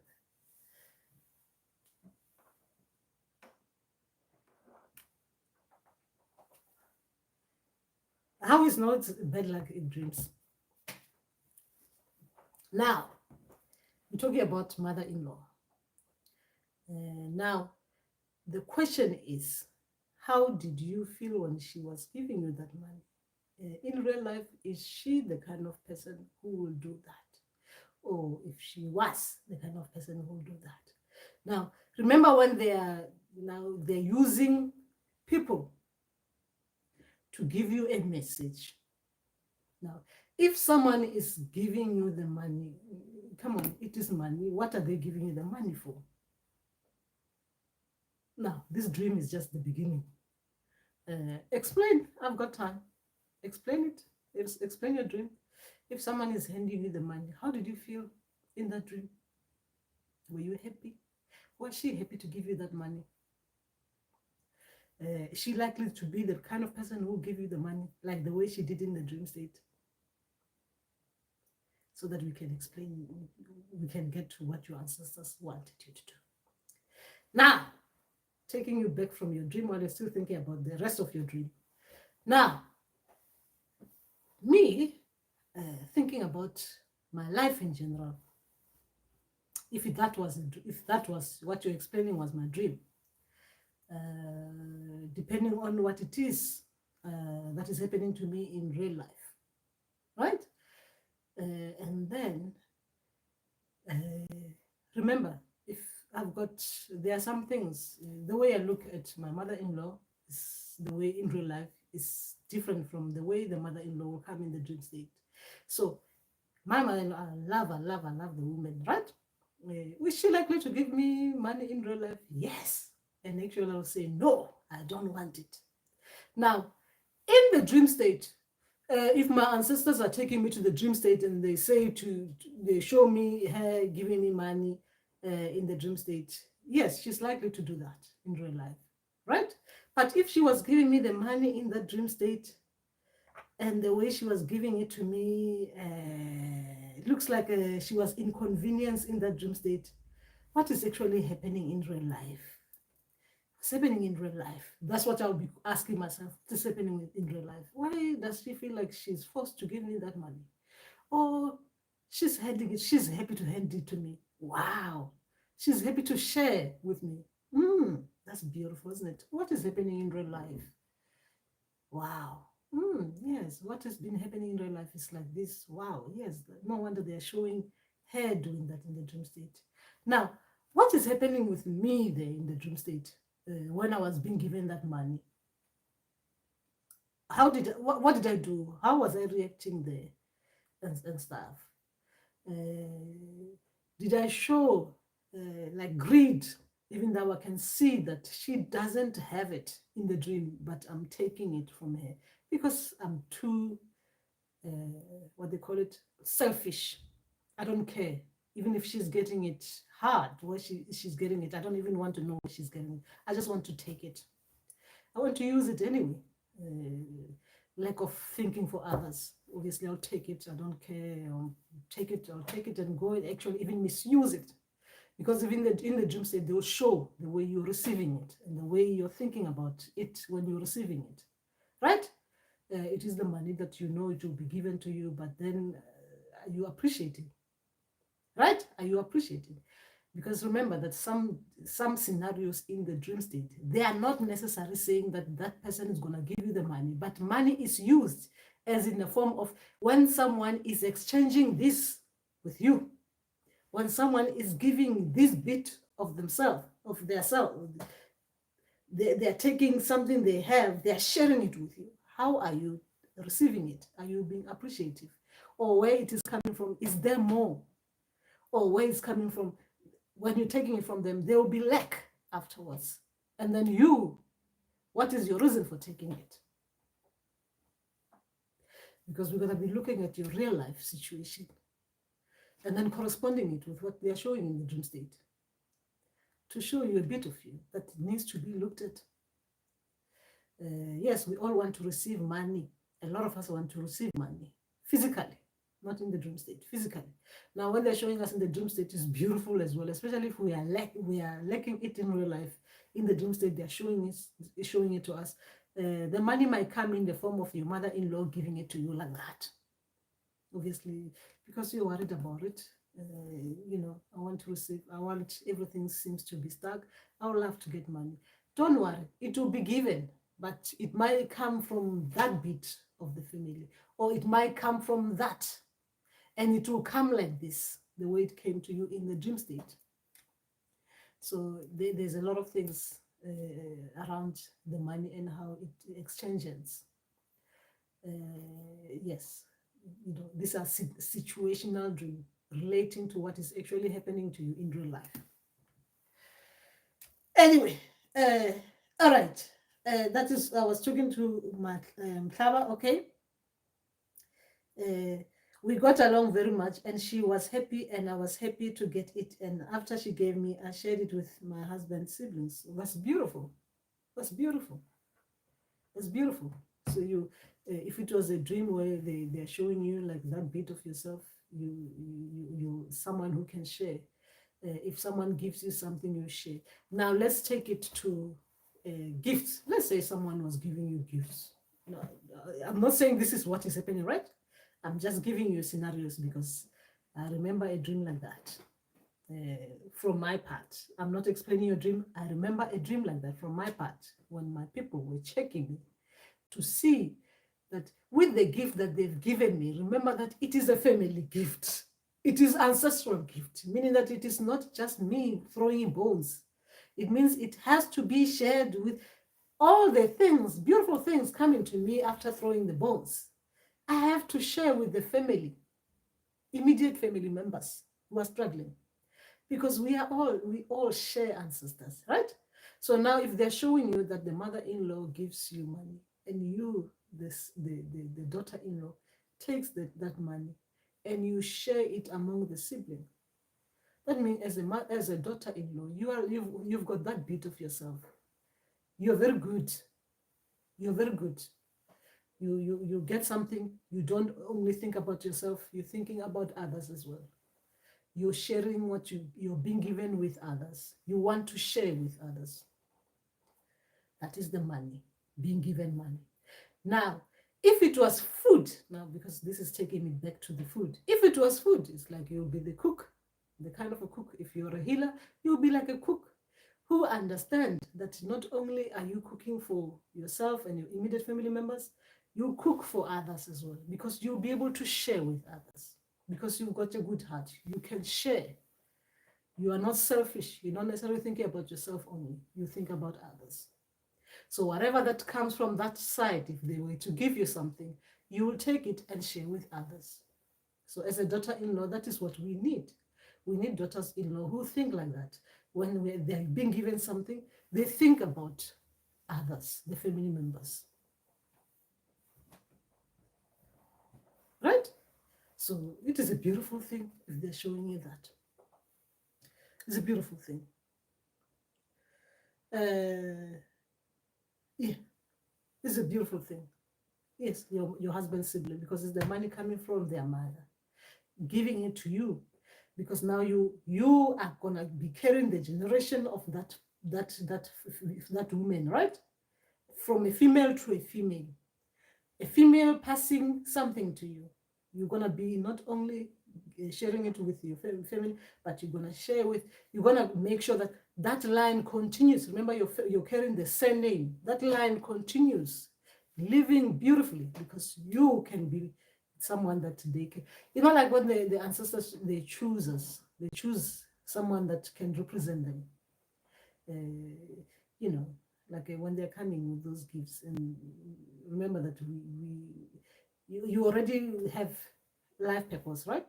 But ancestors, they're looking at you with your life purpose. They think, this one, if we're gifting her what we're gifting him, these things, these gifts, ancestral gifts, they're looking at you. They know that you'll be like that person who will be able to share with others. You're not going to be hoarding, having the things, being given the things, making means with that, and forgetting about their children. Imagine I giving my daughter something like the gift of being a healer, gifting it to my daughter. And the next thing, my daughter forget even my son. And that gift, if I knew that my daughter was going to be behaving like this selfishly, I wouldn't have gifted her. I would have tried myself spiritually to separate, to give this to this and that. But if I know my daughter is capable of that, I'll know. I'll even keep on checking her to see through dreams that if I were to give her something like this, will she share it with others? Or sometimes they test us, like, if the money falls down on the street, will you pick it up and take it back to the person who dropped it? Or will you take it and hide it? Because as a healer, what kind of a healer are you going to be? If you're going to be seeing money on the street, someone just drop it, you can see they're walking. You don't call them, hey, you just dropped the money. You're thinking, wow, I'm going to buy something with it. Ancestral cloth. You don't ask. That person might be that last money that will be paying their rent and their food. You're taking it and putting in your pockets. You've got ancestral cloth, but you want the other one that looks like putting it in your pocket. You failed in that dream state, because they were testing you with money, right?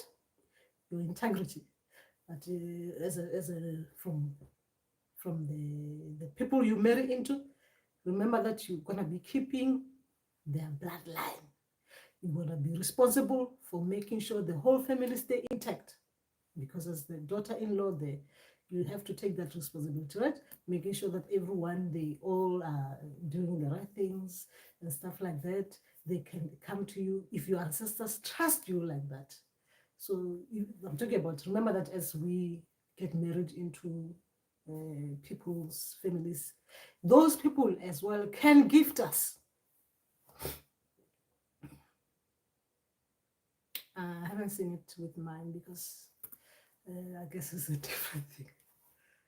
I haven't seen it in that way of gifts, but I've seen it with others, where if you're married, as a married woman, you're married into another family, the parents of that person can gift you. They can gift you as the daughter-in-law, right? Or if you're a son-in-law, they can gift you. The same way as, I guess maybe this is where it comes in. Maybe my gift comes in the form of hubby coming in, and my ancestors coming in somehow, validating other things and talking. Sometimes you think, what's happening here? So I guess that is the gift, right? So the gift will be given in different ways.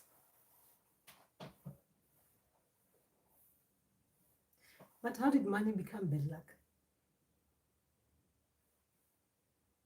How is something that can buy you bricks to build a house, become bad luck? I guess if you become greedy and start taking other people's money, then it becomes it comes in the form of a bad luck. Because everything has got its positive and negatives, isn't it? Everything has got its positive and negatives. Okay. Yes, well done, Makoti, indeed. Yes, well done. You're doing very well. Yes, money makes the world go round, and money can destroy families. Imagine taking that money, Makoti, Mataka, and not sharing it with the husband's sibling, their mother's money, and they know. Imagine that is an inheritance.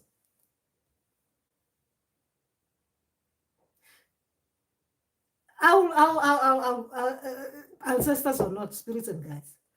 Imagine if my parents, I'm being physical, I'm talking literal things that are real life. Imagine my mother, my father dying, and they do not leave us. So many of us, they had so many kids, and they die, and they take the money and they give it to my sister-in-law alone. And my sister-in-law chow my mother and my parents' money. Not that they have it, but you see them chowing it, the money. Seriously, they inherit the money like that, and they don't share it with us. Isn't that something that is gonna create problems physically? Hmm? Now, the mother gives it to someone who's able to share it because they know that it needs to be shared within families. You don't take it and put it aside and now cause people not to talk to each other, and they'll be there talking about they took my mother's money. It is my mother's money. Now you see, she even bought this with my mother's money. Oh my gosh, she even now she's divorcing my brother. Now she's marrying into someone with my mother's money. I'm taking it too far, and I have to come back to reality. That was reality, that one. But anyway, we just need to be able to share, right? And remember, if we are being chosen, to be able to make.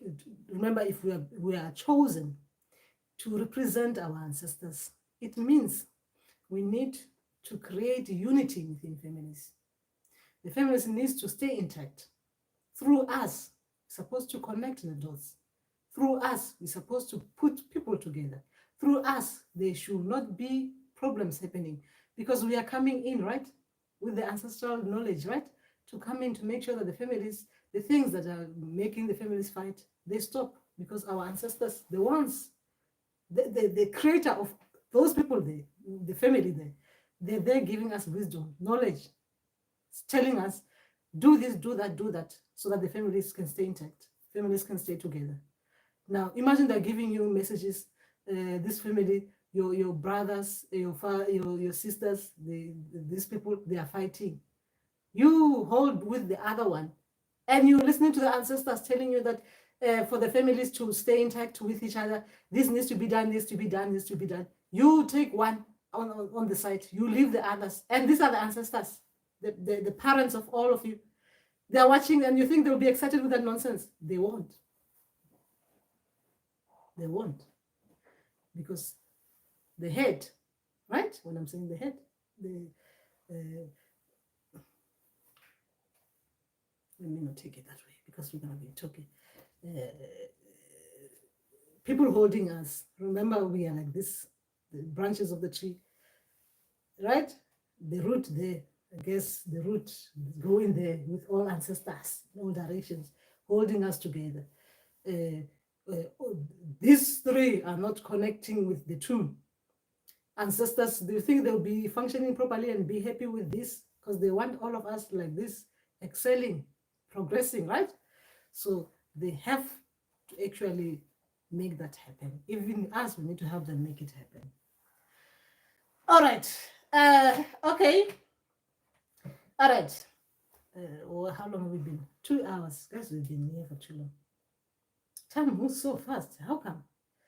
Anyway. Okay. Where was I?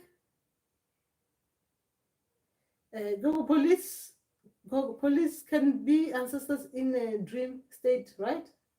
I take it that police dogs are too, right? Yes. What was happening in your dreams, Paul? because remember, when my ancestors were teaching me about how they work with us, they used police. Actually, they had to show me how the whole thing connects with everything. Everything connects, everything. And they use police station. And in the dream, yes, explain your police dogs, because it's different, because now we're going to go into what police dogs do, and then I'm going to explain ancestors. It's going to be beautiful. Anyway, so it's like everyone comes in, they create a visual police station, dream police station as you know it in real life. This is ancestors creating a setting, police station. They create a house. A house might not necessarily be the same as the house, but you know that it is your house. That's where you live. You are currently living in that dream state, right? Because you know in that dream state, I'm coming from my house, right?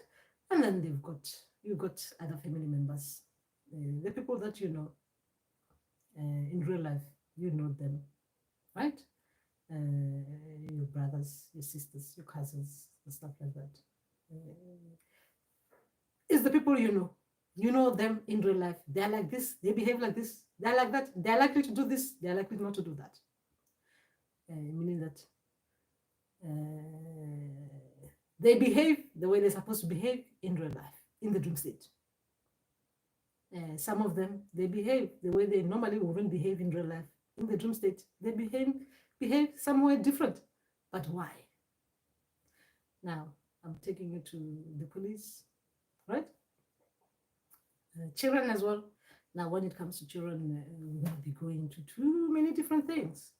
But here is scenario based. It's nothing to do with ancestors. It is to do with the message within the dream. The message within the dream, not related to ancestors' gifts, not related to Amanon, but related to situational.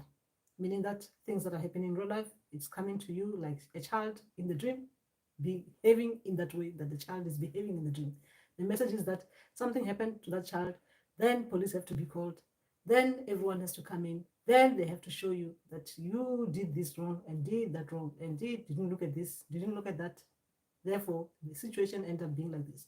But be mindful that because it is ancestors now, we're just showing you that we are helping you like this. Right? I'm explaining ancestors using different settings, using family members, using people you don't know, using children, using stuff like that to explain the message of the message of the dream was that everyone is working together to create this particular thing to bring you to the message within the dream, to say that a lot of things can happen like this in the dream, like you lose a child, you don't know what's happening, you go throwing tantrums in the dream, you're going crazy, you hysterical in the dream state, because in real life you're like that, hysterical in dream state. Oh, you can't even know, you're not even trying to find out what actually, did anyone within the family take the child? Oh, what is actually happening? Now you're calling the police. You go into the police station, you get to the police station, they behave the way the normal police behave, like they're not even taking care, they're not even listening to you. You are thinking, oh my gosh, I'm in the police station, I'm trying to get help, and these people are behaving like this. Oh my gosh, what is happening now? The child is gonna, by the time I find the child, the worst case scenario is a girl, is a girl as well, is a small baby girl, and you're thinking the worst case scenario that can happen, stuff like that. You're in that police station screaming. Then ancestors, they see your distress, they stop the dream, and then they show you everyone together to show you how that scenario was created and what was the message behind that scenario, and what was it that you're supposed to look at, and what is it that went wrong in that dream. What did you do wrong?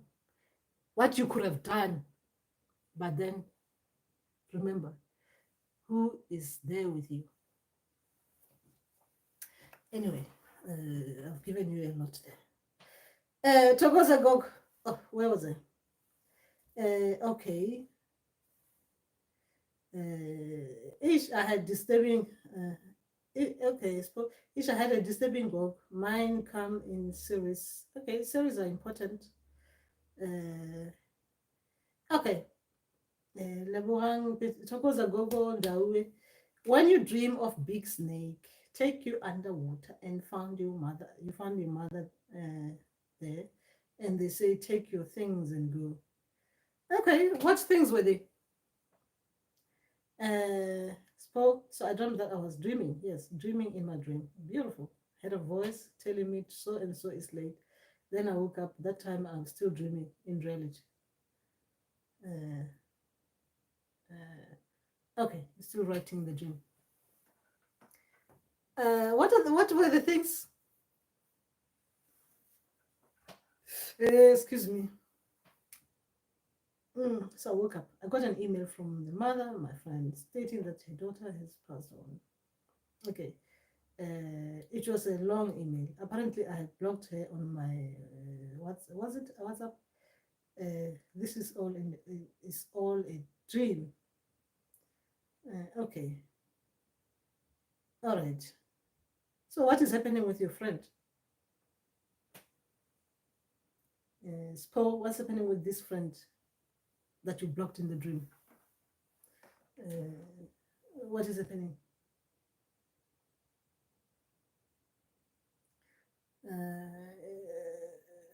This one is too personal.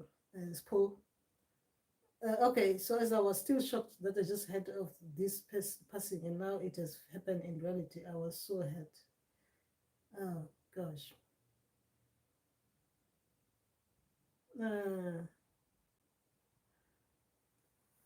Oh, I'm sorry to hear that, Spo. It sound that doesn't sound right. I'm sorry to hear that. Yes, they were preparing you in the dream state. Okay, it doesn't sound good. I hope you're all right. All right. Okay. All right. Rudo. Okay. Spo, I hope you're fine. I hope you're okay. All right. Recently, I dreamt giving birth to a child with a lot of black hair. I was surrounded by many elder women. What does that mean? A child with a lot of black hair. A lot of black hair. In what way, Rudo? Surrounded by elders.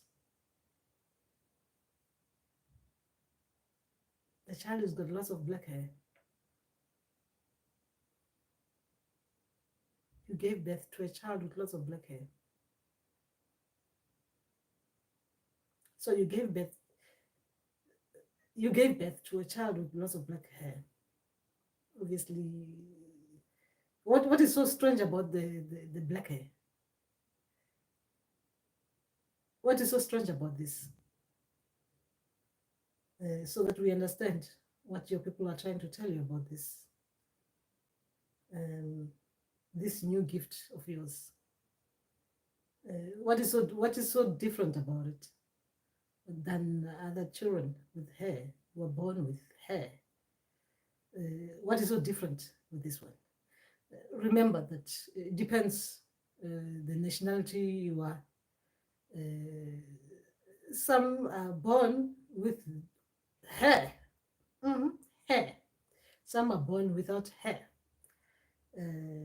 But what is so different about this lots of black hair? This gift of yours. What is so different about it? Why is the hair in your consciousness? Like thinking about it, like lots of black hair. Why with your gift, with your new gift? This is a new gift, but what is it about this black hair? I'm asking you just so that I understand how you look at things. All right. All right, so as I was still shocked. Okay, oh, I've read that one. The one thing like see, okay, or like Ditaula, I didn't see them clear. All right, that's beautiful. So what spirit is this from your mother's side? From your mother's side, a big snake. What spirit is this one? What spirit is this one? Laboran, what spirit is this one? We're talking about two different things. It is not the spirit giving you the thing, but the spirit is your people with that spirit are going to be gifting you the Taula. But what spirit is this one?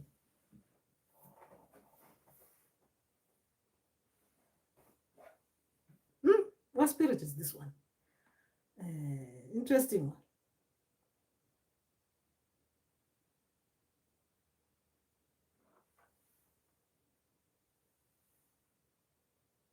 And they say, take your things and go. What spirit is this one? Laboran, what spirit is this one?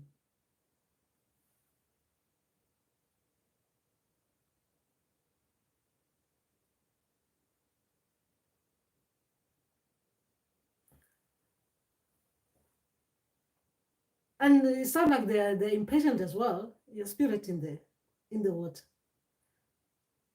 I mean, won't you want, especially if the spirit they're about to show you, they're telling you that your things are there, they'll be nice about it, not rushing you around, like take your things and go. Won't you think that you would want them, the spirit, to actually like take your time with the spirit, trying to understand what is it, how did this thing becomes yours and stuff like that, to understand it. What is it about this, and what is actually happening with this spirit, and which spirit is this one? The reason why I'm asking you is, why is this spirit being impatient? I mean, something like take your things and go, it sounds impatient, isn't it?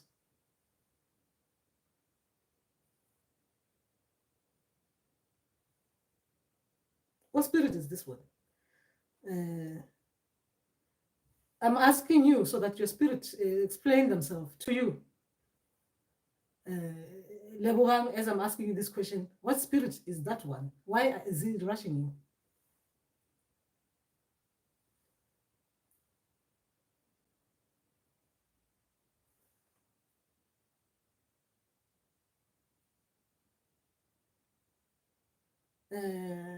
Okay.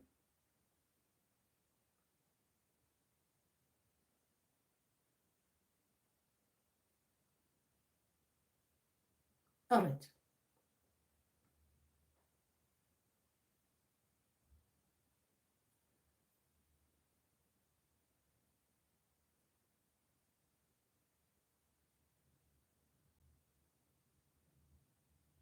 So, Spo, what is actually happening? Is a dream in a dream? So it doesn't happen. That's why I'm asking you. What is, because you're saying in reality it has happened. So you confuse me there. You need to reach out to her and find out what is actually happening. Why are your people now trying to reach you like that and telling you about things like that? You need Spo to go to reach out to this person to find out what is happening with them. You need to reach out to them and find out what is happening. Remember that we help people in different ways as healers. We help people in different ways. Reach out to this person so the dream doesn't become a reality. Okay. All right. Oh, you're thinking, please reach out to this person, Spo.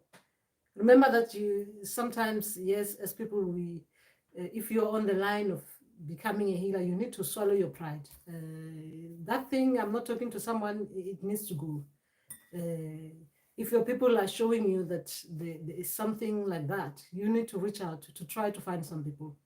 Remember that a lot of these things, we are learning to actually deal with situations that we feel uncomfortable to deal with. So you need to reach out to find out if there is something happening with her. Maybe you can spiritually help her the same way as you've been made aware that something spiritually like that, which is not a nice thing to actually being told in a dream, within a dream, within a dream, right? You don't want it to be reality. So reach out to her to find out if you can help her somehow, right? If she needs help and you can help her somehow. Sometimes people might not tell you that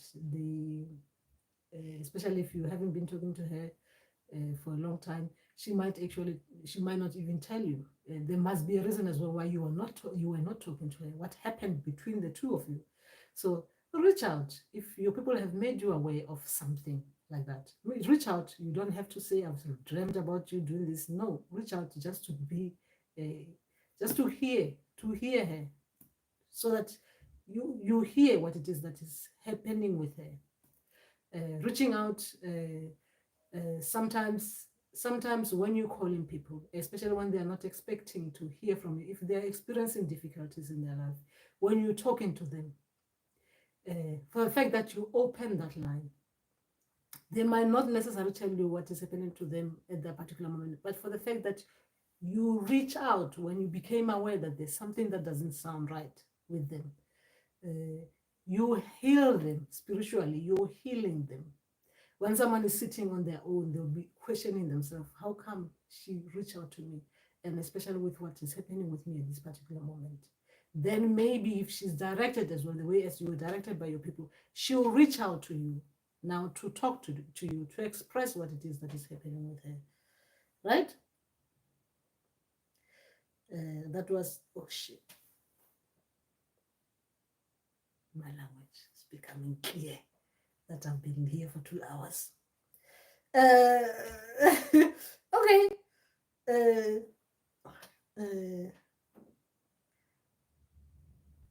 Okay, you rather just okay, all right, okay.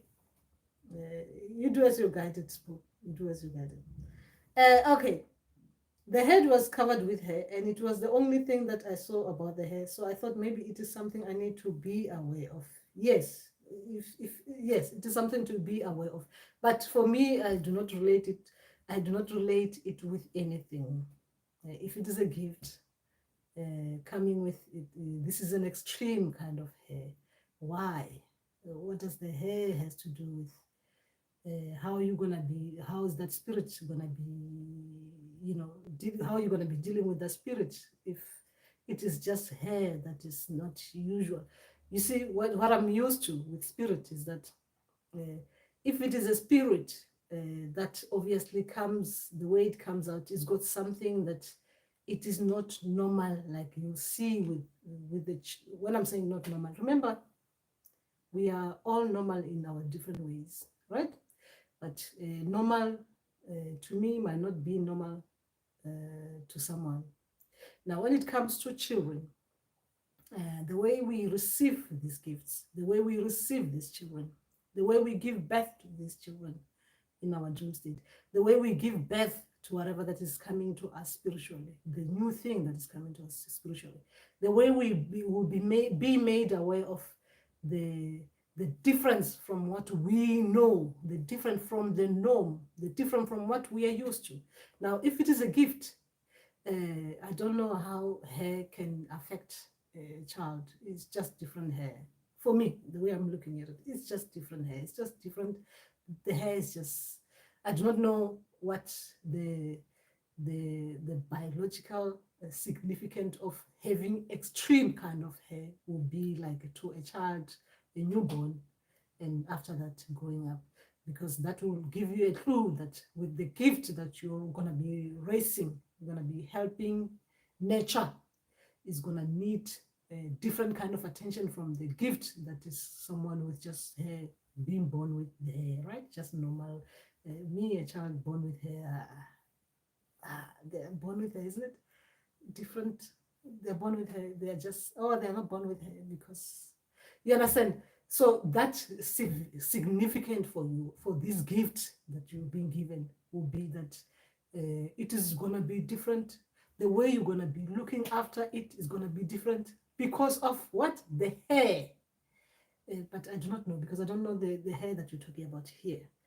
The way you're going to be nurturing for it, that gift, the way you're going to be raising it, is going to be needing extra, you need extra care or something like that. I don't know, because I don't know. I don't have any where I can relate. I cannot relate when it comes to this with the hair. So I can explain it with the gift kind of thing, the way you'll be raising this child. Meaning that if it is lots of hair, the way you comb it, I don't have any relation. I cannot relate with the hair bit. The way you're combing it is going to be different with the way you comb other kids' hair who are born, but their hair is not a lot. You understand? Because you have to relate with reality. This gift it's got extra hair. It's not something that is just different. It's just extra hair. It's just the hair. It's only the hair that is different. But then it's just you're gonna be raising it like all other gifts that you're carrying. But with this hair, it's gonna be actually extreme kind of thing, because everything is extra with this gift. But I do not know. Like I said, I cannot relate. I cannot even think about the kids I've seen, the newborn I've seen growing up with extra hair, what actually happened with them, and they're caring, the way we care for them with that extra hair. So I would have been able to explain this gift, this new gift of yours, if I had anything that I can relate with reality. I don't. So, it's difficult for me to explain it. But for you, for the fact that you became aware of it, there must be something to it. Okay, you're Zimbabwean. Yes, you're the same as me. So I can't, I don't know about hair. Unless if someone knows something about hair that we don't know of. I don't know. I don't know, because my parent passed away, so I don't understand. Thanks God. When I'm asking you what spirit is it, Lebohang, it's normally that when I'm asking you this question, your spirit will be able to tell you the spirit there that was there. When I'm asking you, I keep on repeating, what spirit is it? What spirit is it? It should come to you. As we are talking here on live session, I'm asking you, what spirit is it? That spirit should be able to tell you what it is. You should be able to hear the spirit telling you what it is. The spirit that just took you to the water, and then they were showing you that you're gonna you've got the gift of Ndauwee, which is coming from your mother's side of the family, right? And I'm giving you clues here so that you listen to your spirit, so the spirit can tell you what it is. And if not telling you now, when I'm asking you this question, it can remind you of another dream, so you know the spirit that took you underwater, that snake, that big snake that took you underwater. As I'm questioning you, your dreams should process all dreams, and your people should be able to tell you what spirit it is. As I'm talking like this, what spirit is it? What kind of spirit rushes you like that? Right? You should get it. But if you're not getting it, they'll come to you and explain themselves to you. Anyway, yeah, that's what I'm saying. Okay. CD Gogo, I had this weird dream. In that dream, I was pregnant, and the man that got me pregnant, he cared so much. Oh, that's beautiful. Ooh, that's beautiful. Who's this man? Who's this man? We love this. We love some love. We love to be loved like that. And imagine they cared so much. This is beautiful. Imagine, I was pregnant and this man cared too much. Siri, are you complaining or what? We are about to reach people now. Imagine Siri, is this a complaint or you're bragging? Gogo, I saw myself wearing this black lion cloth with what? Kutu. And I had to help the lady, and we needed to go to the field. And after I helped her and she thanked me after that, but I didn't see what we did. Oh, that's beautiful, CD. Your black ancestral lion cloth. They were explaining how it works and what it is like. It was being explained there what it is, black ancestral cloth. But please, guys, the gogas and the mkulus out there, some people, they brag a lot here on the live sessions. So someone, you're pregnant and someone cares too much. How do we deal with people like this? The braggers. So did you like it or didn't you like it? I think it's about that time now. We too relaxed in the Ndumba. Now we need to hear people properly, the way they look at things. Someone get you pregnant, like see this one, and you're pregnant, and then they care too much. It cares so much. Imagine. So we're gonna relax now. We're gonna relax. So you get pregnant. Obviously, someone cared so much to get you pregnant. Now you're pregnant with their baby, and now you're complaining that they care too much. Tidi, please tell us what is happening here with your things. What's happening here? I don't brag. I'm shocked because I don't sleep. But Tidi, please, you're bragging. You got pregnant. Someone cared too much for you to get pregnant, right? And when you're pregnant, with that caring, with that love. Now, the person now is showing you that when it is brewing now, we what we did now is brewing. They are happy. They want to caress you. They want to touch the baby. You're saying they're caring too much. What is happening here? Heaven. And you don't sleep around. You did in the dream state. You did. You really did. You didn't sleep around, but you did sleep with someone who cares too much. But it's beautiful. It's beautiful, isn't it? Don't we want that? Guys, we need this love. We need this love. Sidi, what is your secret? A lot of us, people like what Leboha was talking there, was saying that the water spirit just took it to the river, to the water. The big snake took it to the water, and they just went and said, these are the divination bowls. They pointed the divination bowls and they said, take and go. Hey! And then we've got some people coming in the form of, they actually like tell us how much they love us. I love you so much. And we fall into their arms. We fall pregnant in those dream states. And then after we had, I love you so much, we get pregnant with these new babies we are carrying. We start thinking, they're showing the love too much afterwards. Heaven! We're going to hear things here. The things we hear in the dark when we are supposed to be zooming and sleeping and dreaming and with ancestors in our dreams. People are waking us up to tell us how much they love us. They make us like go dizzy. And then we wake up with babies. What's happening here? What? Hey, you. You made my Sunday, Cindy. You made my Sunday. This is beautiful. It's beautiful. We're going to hear about it. We're going to hear about it. And even what's happening, Rudo there as well. Rudo is getting confused with a baby with a lot of big hair. Rudo, I told you before, Rudo, that you're going to go, you're going to have the African babies. And Rudo is getting African babies in the dream state with big hair. She's getting confused there.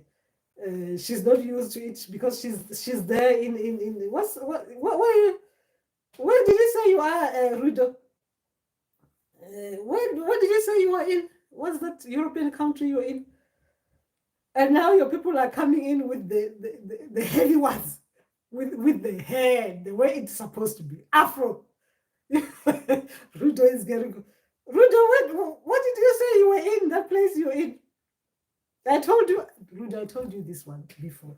I said to you, you're gonna have African babies, right? You're gonna deal with African babies. Where did you say you are, Rudo? And this one as well. Hey, Maraganet, CD. Now let's be realistic. Let's talk about these babies in our dreams. let's be serious. Mandawe spirits will have to forgive me in Ndauwee. Now let's be serious, because you guys, I need to tell you about how people get stung by bees and they wake up. And you remember the bees, they go from one flower to another flower, carrying the pollen to impregnate, take from the male, go to the female, and they do the things. The bees do their things, and the next thing you see the fruits coming in that flower.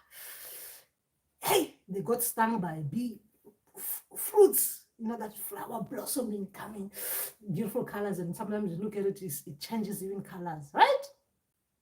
And then you wonder what happened there. Nature happened, right? Then human beings, they get stung in dreams. They get too excited. They're actually there looking at honey. They do not know how honey came into existence. They're there eating the honey. They don't understand. How was this honey created? Who created it? And then they're there competing with bees, the creators of the honeys. They get stung. The next thing they wake up, there they are. Remember that you were eating honey. You were enjoying yourself with honey. Now you remember that you were eating honey because you got stung. Something comes out, you get swollen, you pregnant. And you do not know what was happening in the dream state. You get shocked. And you say, I do not sleep around. I'm being shown a lot of love. Guys, you guys are now coming into this. You did say, Ruta, you did say about Denmark. You did say, yes, Denmark. You are in Denmark. Yes, Afro kids, they come in different ways. The kids will come like some of them, they'll have big Afro hair. That's why a lot of us, I do not know if this is true, a lot of us will have like what they call it when you're pregnant. A lot of us will even drink these things, this whitish thing. What is that nonsense thing? You drink it, it doesn't even work. The next thing you see, the child comes with big hair, because a lot of people will say because the child has so many hair, that's why you're getting heartburns. You're getting heartburns. That's why the child was giving you those things. That's why you had to drink that creamy liquid thing that is sweet but doesn't actually do the deeds. But you just drink it because the mind as well can confuse you. Because if someone says that thing is gonna work, you gotta set your mind into thinking that thing is gonna help. But now we're going to the Afro beats. Now, guys, our children, they come with lots of hair. Our children come with lots of hair, like seriously, lots of hair. Some they will come with not much hair. Some they will come with lots of hair. Right? Then we'll see as they grow up, what is it so special about those who didn't come with lots of hair and those who came with lots of hair? What is actually happening? But this one is nothing to do with what I'm joking about. It's significant for Rudo. If the hair was Afro and Rudo was expecting to get a mix, and she was expecting the hair to come straighten up a little bit, okay, and the hair comes in the Afro from the bushes, like really, really Afro from the, like a serious, like the ancient. The child, the gift comes ancient as it comes, with Afro, like with what they call it, that thing that comes on the hair, the thing that people put on their hair, like you mix this kind of thing with oil and you rub it on the hair and it's like reddish, like you grow like that. You realize that you're going to be dealing with, what you're going to be dealing with is like what is it, sweetheart? No. Can you warm up this for me? The coffee. Oh. Thanks, sweetheart. Yay. I don't actually have to make you coffee. Yeah, just 1 minute. Put it in for 1 minute. Yes, please. 30 seconds. Okay. All right. Well, this is beautiful. Okay, all right. Naruto is laughing at that silly there. Ndauwee, I had a dream of a man telling me he was my father, and I told him I don't know him. I have a real father. He said he was with me, watching me every day. There was a family ceremony. He was sitting alone. Okay, Ndauwee, you need to ask. You need to find out what is happening. You know when you get dreams like this, if there's anything there, if it's related to reality, like sometimes the fathers who raised us are not actually like the blood, like the ones who, you know, got your mother pregnant. Remember that for the fact that someone is there looking after you is your father. If they raised you, they're your father. We should not forget that bit. But if it is like a father, like from the blood father, and there was something that was not talked about properly within the family, you need to find out first from them, the people who are coming in. Thank you, Susan. Excuse me. Mother, I accidentally drank all of the coffee. It's all right. Where's the chocolate? Where's the chocolate, Susan? Oh, I accidentally ate all of the chocolates. That's fine. Bye. Bye bye. Oh, gosh.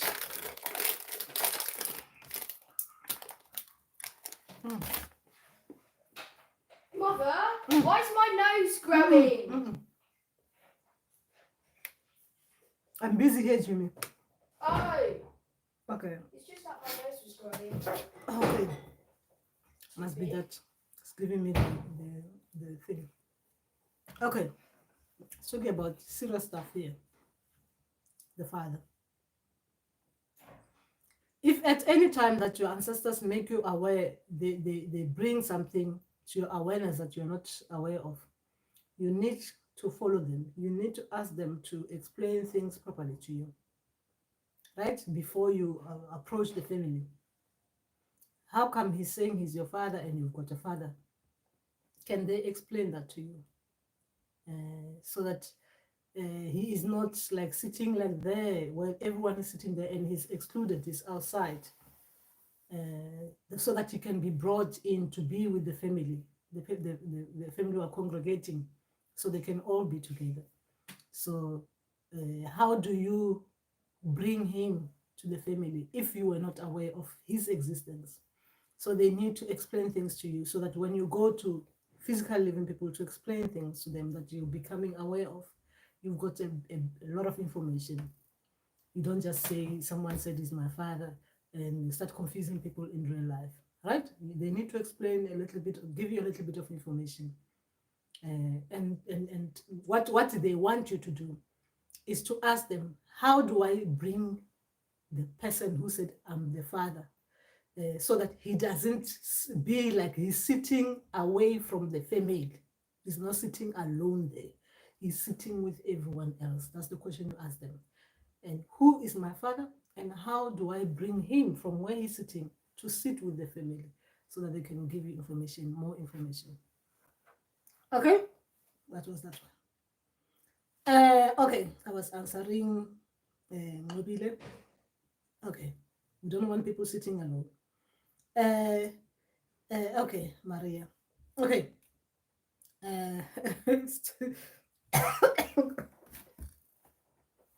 Guys, can you imagine being you guys at this particular moment? You start even making us reach up for chocolate because you come with juicy information. Some of us, we want to hear juicy stuff so we can be alive. Tsedimuso, please, that is a precious gift you carry, my sister. Take care of it. Blessed you are. Was the baby okay? So long. Okay. In my understanding, very long. Unknotted hair is beautiful. Lag. Okay, Spo. Spo, you're talking about something different there. When it comes to gifts, because this is a gift. This is Rudo's gift. when it comes to gift, ancestors, they will make us aware of our gift. They will show our gift in different ways. If your gift, the new baby comes with 3 eyes, right? It's different from the babies that you know with 2 eyes. Wow, this gift is different, right? Comes actually with the 3rd eye, like 3 eyes. It's different, isn't it? You don't see babies being born like that. This one comes like that. Like we're gonna be dealing with speciality here. It's special. This is special kind of thing. It's special. When I'm saying specialized, meaning that it is not it's not the same as what we know. The way we're gonna be raising that baby is not gonna be the same as the way we're raising a baby who comes with just 2 eyes, right? Because we are used to the babies with 2 eyes. So the way we're gonna be washing them, right? We will just wash them. We know that the eyes this side. But then if it is 2, 3, you're gonna be thinking, I need to be careful around the eyes, right? When I'm washing this baby, and what are they looking at, and what are they seeing? The focus. Where is the focus on? You understand? Because the gift comes to the way they bring out the gift. It comes with important messages, with the way we're supposed to be raising them. If this gift comes in and is a newborn baby, and they come in, they start telling you that as you changing them, you're doing something wrong. The baby tells you, mother, don't you see that I still have poop on my nappy? What are you doing here? What, clean me proper. Now you see it's different. This gift is even, the new baby is even talking to you already. It's new baby. It's not like you're waiting for the baby to be 5 years to talk to you. You, the mother, are struggling as well. The baby is even teaching you how you're supposed to care for them, right? Because that is different, right? But now we're talking about the body, what we are used to with the newborn baby, how the baby is going to be looking like, right? Now we're not talking about whether they are talking, whether they are telling you they're not seeing properly or stuff like that. They're not expressing themselves. We are talking about when we're looking at their body, their physical body, is what we see, something like what we are used to. That is first, right? Then you know, okay, I can deal with this. I've already dealt with babies before, right? Now, until the baby opens their mouth, ooh, they are speaking the language I don't understand, right? That is different, because it is when they open their mouth that you realize, it's not what I understand. It's the language that is new for me. It's an uncharted territories, right? I'm gonna need help here to understand this baby. It's my own baby, but I cannot even understand the language they're speaking, right? That is different. But now we're talking about when the baby comes into our house, when we just give them what they make you aware of. Because sometimes it could be that you thought you slept with someone else. Remember that when I'm saying slept, I'm saying now, just you think you're expecting the gift from Mandawe, or you think you're expecting the gift from Zunza, you think you're expecting the gift from Abalozi.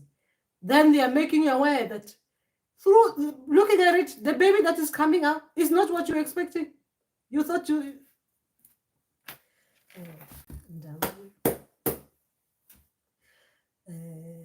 we're talking about spiritual things here. I almost took it literal, right? But we're talking metaphorical. You're expecting something else, but your dream is not as different from what I'm hearing from CD as well. Yours, at least you're aware you've got this new baby with this different hair. Probably there was something you were expecting and it's not what you're thinking about, or that habit, because the hair can tell us as well what it is that who you're going to be looking after, right? With the hair structures and stuff like that. Remember, hair has Hair has got the DNA. When you want to see who this person belongs to, who's the father, we take the strand of the hair and we find who the father is through the DNA, right? Sometimes in our spiritual path, some of us, we really cannot tell which one is which. Who's actually coming to our existence? Are we talking to? You think you're Ndauwee, Ndauwee, Ndauwee, and you're supposed to Makosi, Makosi, Makosi, right? So those kind of things can confuse people. So they can show you with you were expecting this, and then you find this, right? What you're going to be raising is this. So it's different.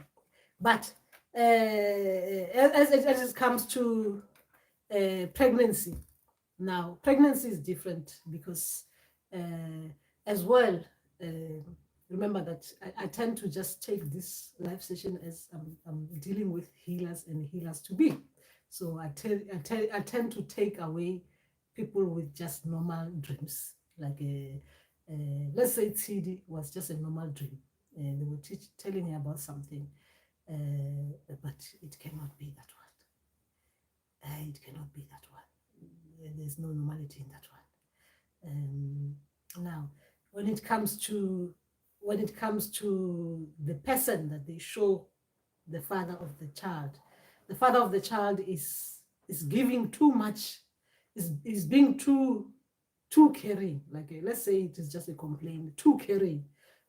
Come on now, I need to breathe. I know you got me pregnant. Now I don't need you putting your hands like please let me breathe kind of thing, right? You're too overprotective kind of thing, right? I'm just taking the dream just to try to make it to look at it physically, as in how people sometimes behave. Sometimes people can behave in a way that they suffocate us. Yes, we are carrying this special thing, but you're suffocating me. The way you're too caring, it can be like a suffocation.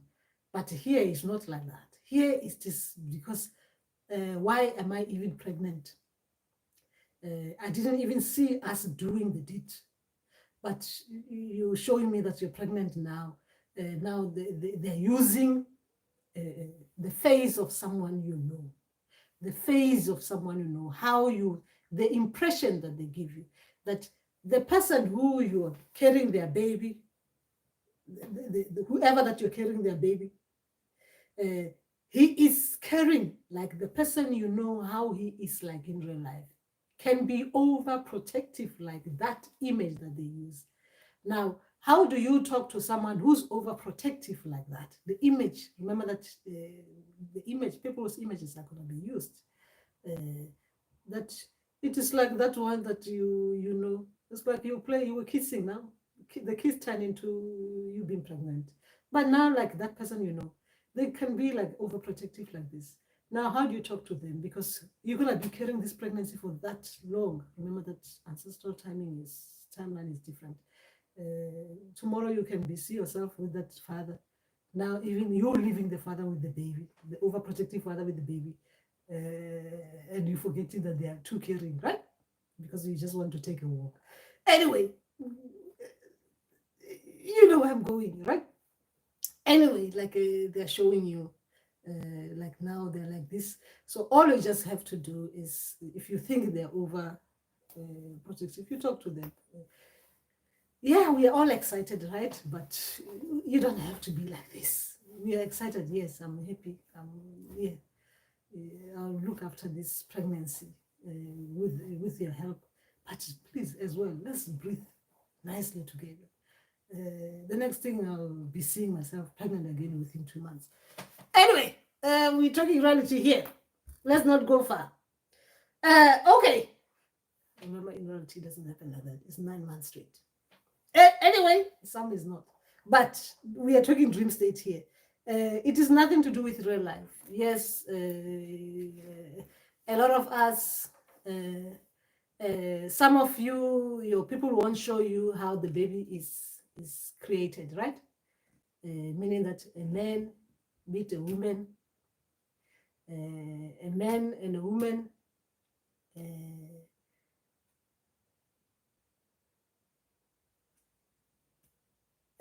They do things that they do. and then someone get pregnant. Some of your people won't show you that baby because they know you are like you'll be running around on the street during the day thinking you were sleeping with the demonic spirit in the dream state, because they know you are like that in real life. The moment you see yourself having something in the dream state that is beautifully making a human being, you'll be out there saying you're cursed, saying you've got these things, you're sleeping with some things that are horrible, you are like this, you are like that, these things are coming to you in your dream state, you saw yourself, you are like, whoo, what happened? Hey, it was nice, but nice and nice and nice, but hey, I need to be cleansed. So they don't show you that process. So they just show you that you are just there cuddling with someone, or you're just there holding someone's hand. The next thing you see your belly getting bigger because they know you. They don't want to shock you too much. They just shock you with the belly, the presence of the belly, meaning that you have done the deed. This is metaphorical, right? It's not like it's not real life. It's metaphorical. They're preparing you for the things ahead that is coming out, right? Please do not start thinking too much about things that are metaphorical. Is this real? Guys, as you see me like this, I was created, right? That means a man and woman, they did something together. They got too excited and I came with the big hair, like Rudo's baby, with the ancestors sitting around, the female ancestors sitting around, observing this new baby with the big hair, right? And here I am on live session talking about how babies are created, right? And here you guys are like, when you're about to dream, you get scared about things that, hey, seriously. Hey, let's talk about reality now. Yeah. You guys are taking us somewhere else. Anyway, what were we talking about? This is the time of. You see, this is the thing. These live sessions, they start getting real around 2. Anyway, okay. What was it? What's happening? All right. They're mixed. The one in the dream had straight long hair. Rudo, I told you this before with your mix, right? I told you before, I think I remember I told you before that you're going to get the ancient African ones getting you pregnant in those dream states. This mix, I told you before that you're going to know the difference between an African born baby and a mixed born baby. How they are like when they are born, right? And the source forgive that you've got those. It's not the source forgive. Ndauwee, remember we are Ndauwee today. Ndauwee and the Indian babies, the Chinese coming away, and you be like coming here to share as well. More. This baby was different. The baby looked Chinese. The baby looked Indian. And you'll be like, here is a Native American baby. And I saw there were a lot of people sitting around this Native American.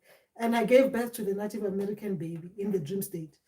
Hey, Rudo, you're going to tell us a lot of things that a lot of things, they're going to be coming soon.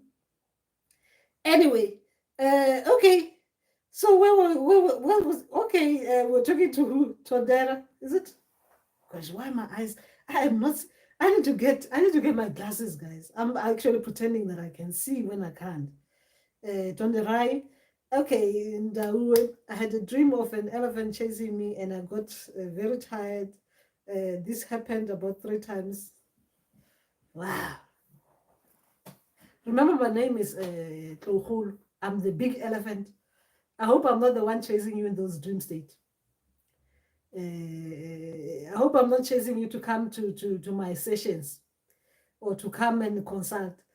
I hope I'm not the one. Rudo, there's mixed gogo. There's one in the dream had straight long hair. Okay.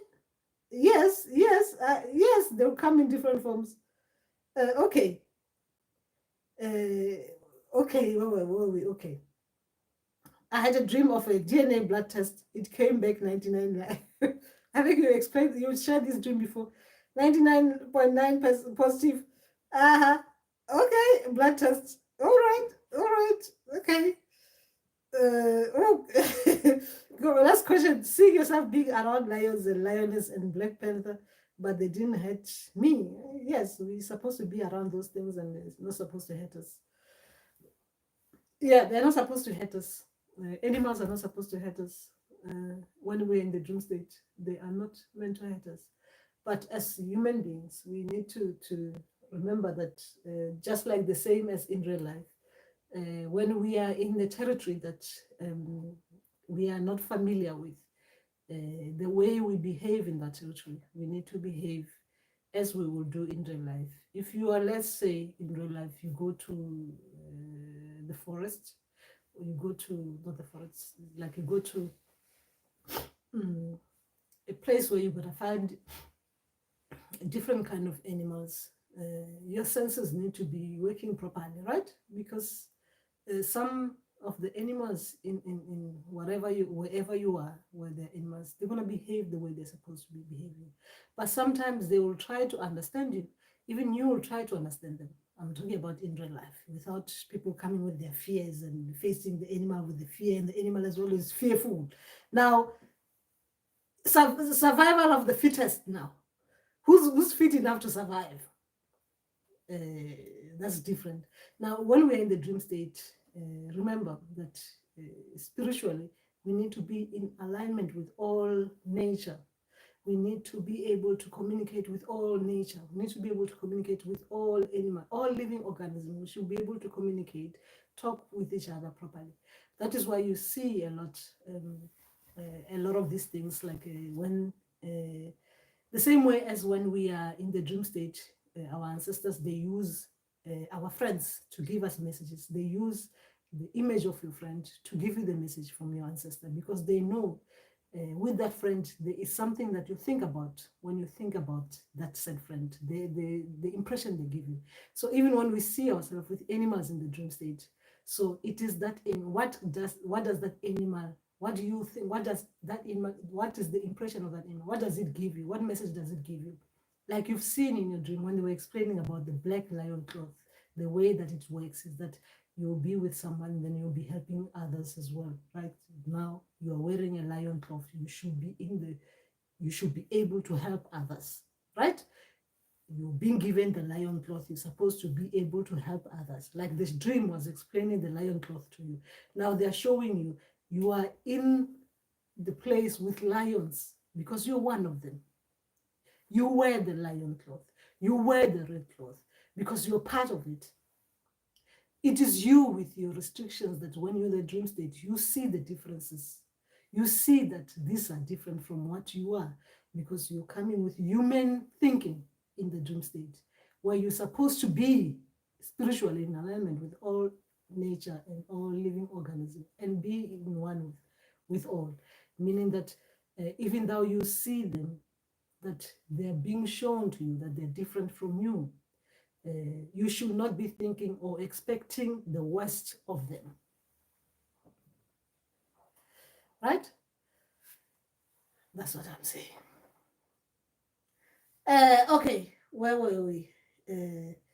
All right, we got to okay. Oh, really? Okay. Ndauwee.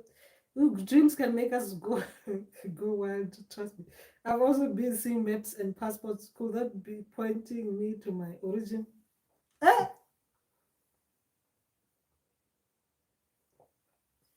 Maps and passports. How? A map. A map is a meaning that's location, right? The map showing you a location. A passport, it means you need a passport to go to that location. It doesn't necessarily mean tracing your origin. Sometimes as well, what ancestors can do as well. Remember that its passport can be used as like you're being given like as a visa to get to another place, right? Without a passport, you cannot cross that border. Without passport, you cannot go to that place. So sometimes the dream, depending on what is happening with you in that, in whatever that in a waking state, so they can play the dream around like you are going from one place, but then you need a passport or you need visa to cross to the other side. It doesn't mean that you physically need visa, but they're just saying to you that with that spiritual path, you are not going to travel like others. For you to get to the other side of the other side of the map, you need passport to get to it. It doesn't mean like physically you need to travel to another place. It could be that physically they are, I mean, spiritually, as metaphorical, they're showing that you need passport to get to that location. You need people checking you at the what they call it, the point where you cross airport and stuff like that, those border points to cross to the other side. You need to be, you can't just with the journey where it is taking you. It's not gonna be like domestic, right? It's gonna be like taking you outside, right? So it depends on what is happening and how they show you that dream. But sometimes it just means that you're gonna be traveling, right? But it depends with what is happening. Like dreams like this, they tend to be based on what is actually happening in your day-to-day. If you know that you're going to be traveling, then they will show you, because they have to make you feel good, isn't it? Feel good, to show you the road ahead is like this. Then they show you, yes, you're going to reach there, you're going to reach there. Yes, there is passport to get to this, to get to that.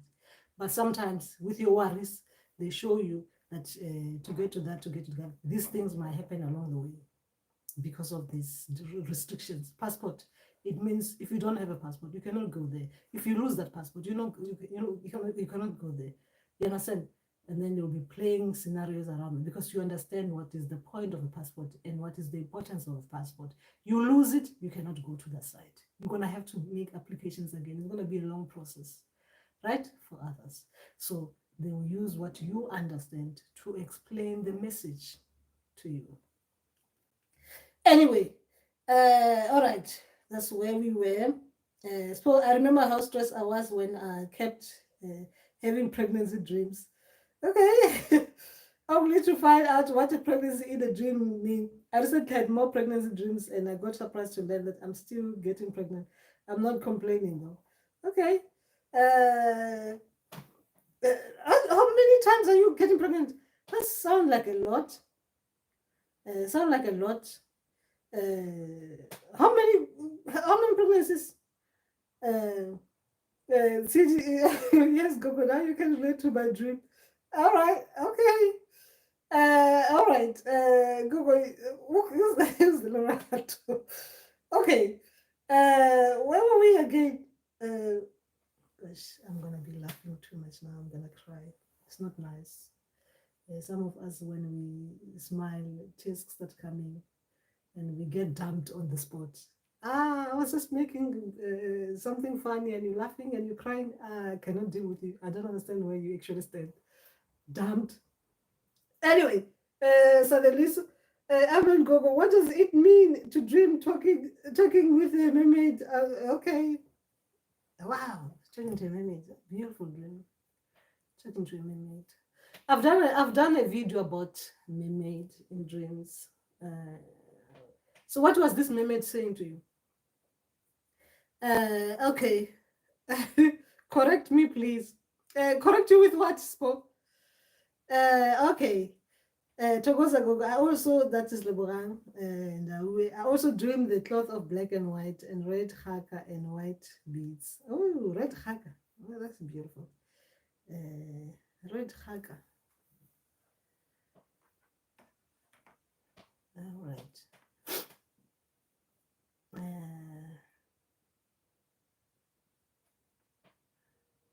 Red haka cloth.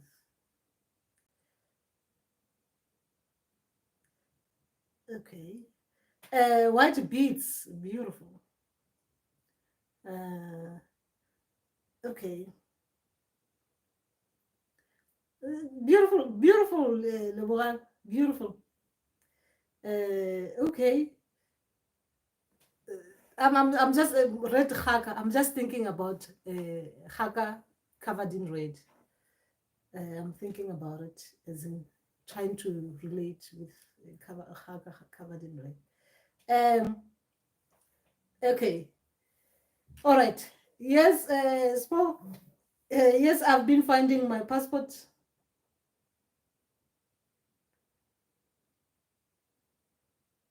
Okay. I need to get my people to get into that one because it's now gonna be bothering me. Beautifully bothering me because I want to understand it more. All right. Okay, where was I? Okay, where was it? Where was I? Hey. It's beautiful. It's beautiful. Haka covered in red. All right, my people will come back to me with that one. All right, okay. Okay, where was I? Yes, I've been finding my passport, packing my luggage with new clothes, seeing flags. Okay, all right. That's beautiful. As I wonder what passport. Okay, what port I need. Okay, if like something comes to mind as I'm typing, being told to make a certain skirt out of certain traditional clothes. Oh, that's beautiful, Spo. Yeah, before I found out I had spiritual gift, I kept on being pregnant until the baby dropped while I was looking for food. Hey, Lavatu, we seeing people here. Guys, now let's talk about, I cannot get this one out. Okay, the haka covered in red is disturbing my peace because it's a beautiful thing that is disturbing me. Now I need to get more into the hakas. I need to get more into the hakas. I need to get more into the hakas. I need to get more into hakas. Haka is a guinea-fowl. I need to get more into the guinea-fowls. I need to get more into the guinea-fowls. A guinea-fowl is a detective, forensic.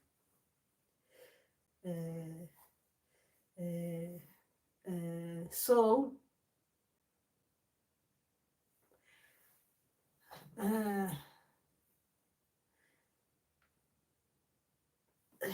need my people to take me to this one. Okay. All right. Yes, mermaids. Remember, mermaids. As we see us like this, sometimes you might be watching me on this live session, and you won't be seeing me as you see me. If your third eye is nicely open, you will see the people I'm working with, right? Meaning that because remember that as spirits, depending on the spirit that is you're working with, they connect us to nature. They connect us to water animals. They connect us to whatever animals that that spirit. Sometimes when it comes out, it wants you to see it as. The same way as when we see huge big snakes in the water, right? Sometimes that spirit might want to appear like that. The serpent, depending on what it is that they're showing you. So they want to appear in the form that you'll understand. Now, for the fact that you see a fish is supposed to be in the water.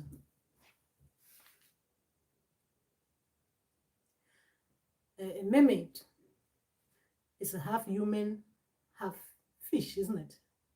It's a half human being on top, half fish in the bed, supposed to be in the water. A human being tends to live outside the water. So now they're connected. They're connected. It is half of each. They're breathing of each other. They're living of each other. So What could be that? What could be the spirit coming in that form, trying to tell you? What could be the spirit? What could it be trying to tell you about what it is that you see? Remember that the spirit, a lot of these water spirits, when they come to us, they will appear in the form that they know you'll understand. And each form that the spirit takes the form of, for you, you'll be able to understand it better. Now, if it comes to you as a human being, it means they know that you'll be able to listen to what the spirit is saying to you when it comes to you as a form of a human being. Now, if it comes to you as a fish talking to you, just a fish talking to you, you might not be able to process what it is that you're seeing and who it is that you're speaking to, because fish in real life do not talk. So the spirit will understand you as they're supposed to understand you in that dream state. So they will take the form that you will understand to communicate the message with you. Right? So the spirit takes different forms. Takes forms of all living organisms, because living, right? But all spirits comes in different forms, and you'll know because they have to have commonalities. A lot of times they have to have commonalities, meaning that when we are talking about big, huge snake that shines, everyone knows we are talking about Ndauwee. You're saying yourself in the dream state, wow, I was seeing this big, huge snake. Some people say snake, they won't say serpent. Big, because they cannot tell the difference between the serpent, as in the way it comes and looks, and the snake. Mind you, I have never seen the Ndauwee serpent, because apparently I'm still having a problem having to see that. I still have problem that to face that, okay? But I've worked with people who faced it.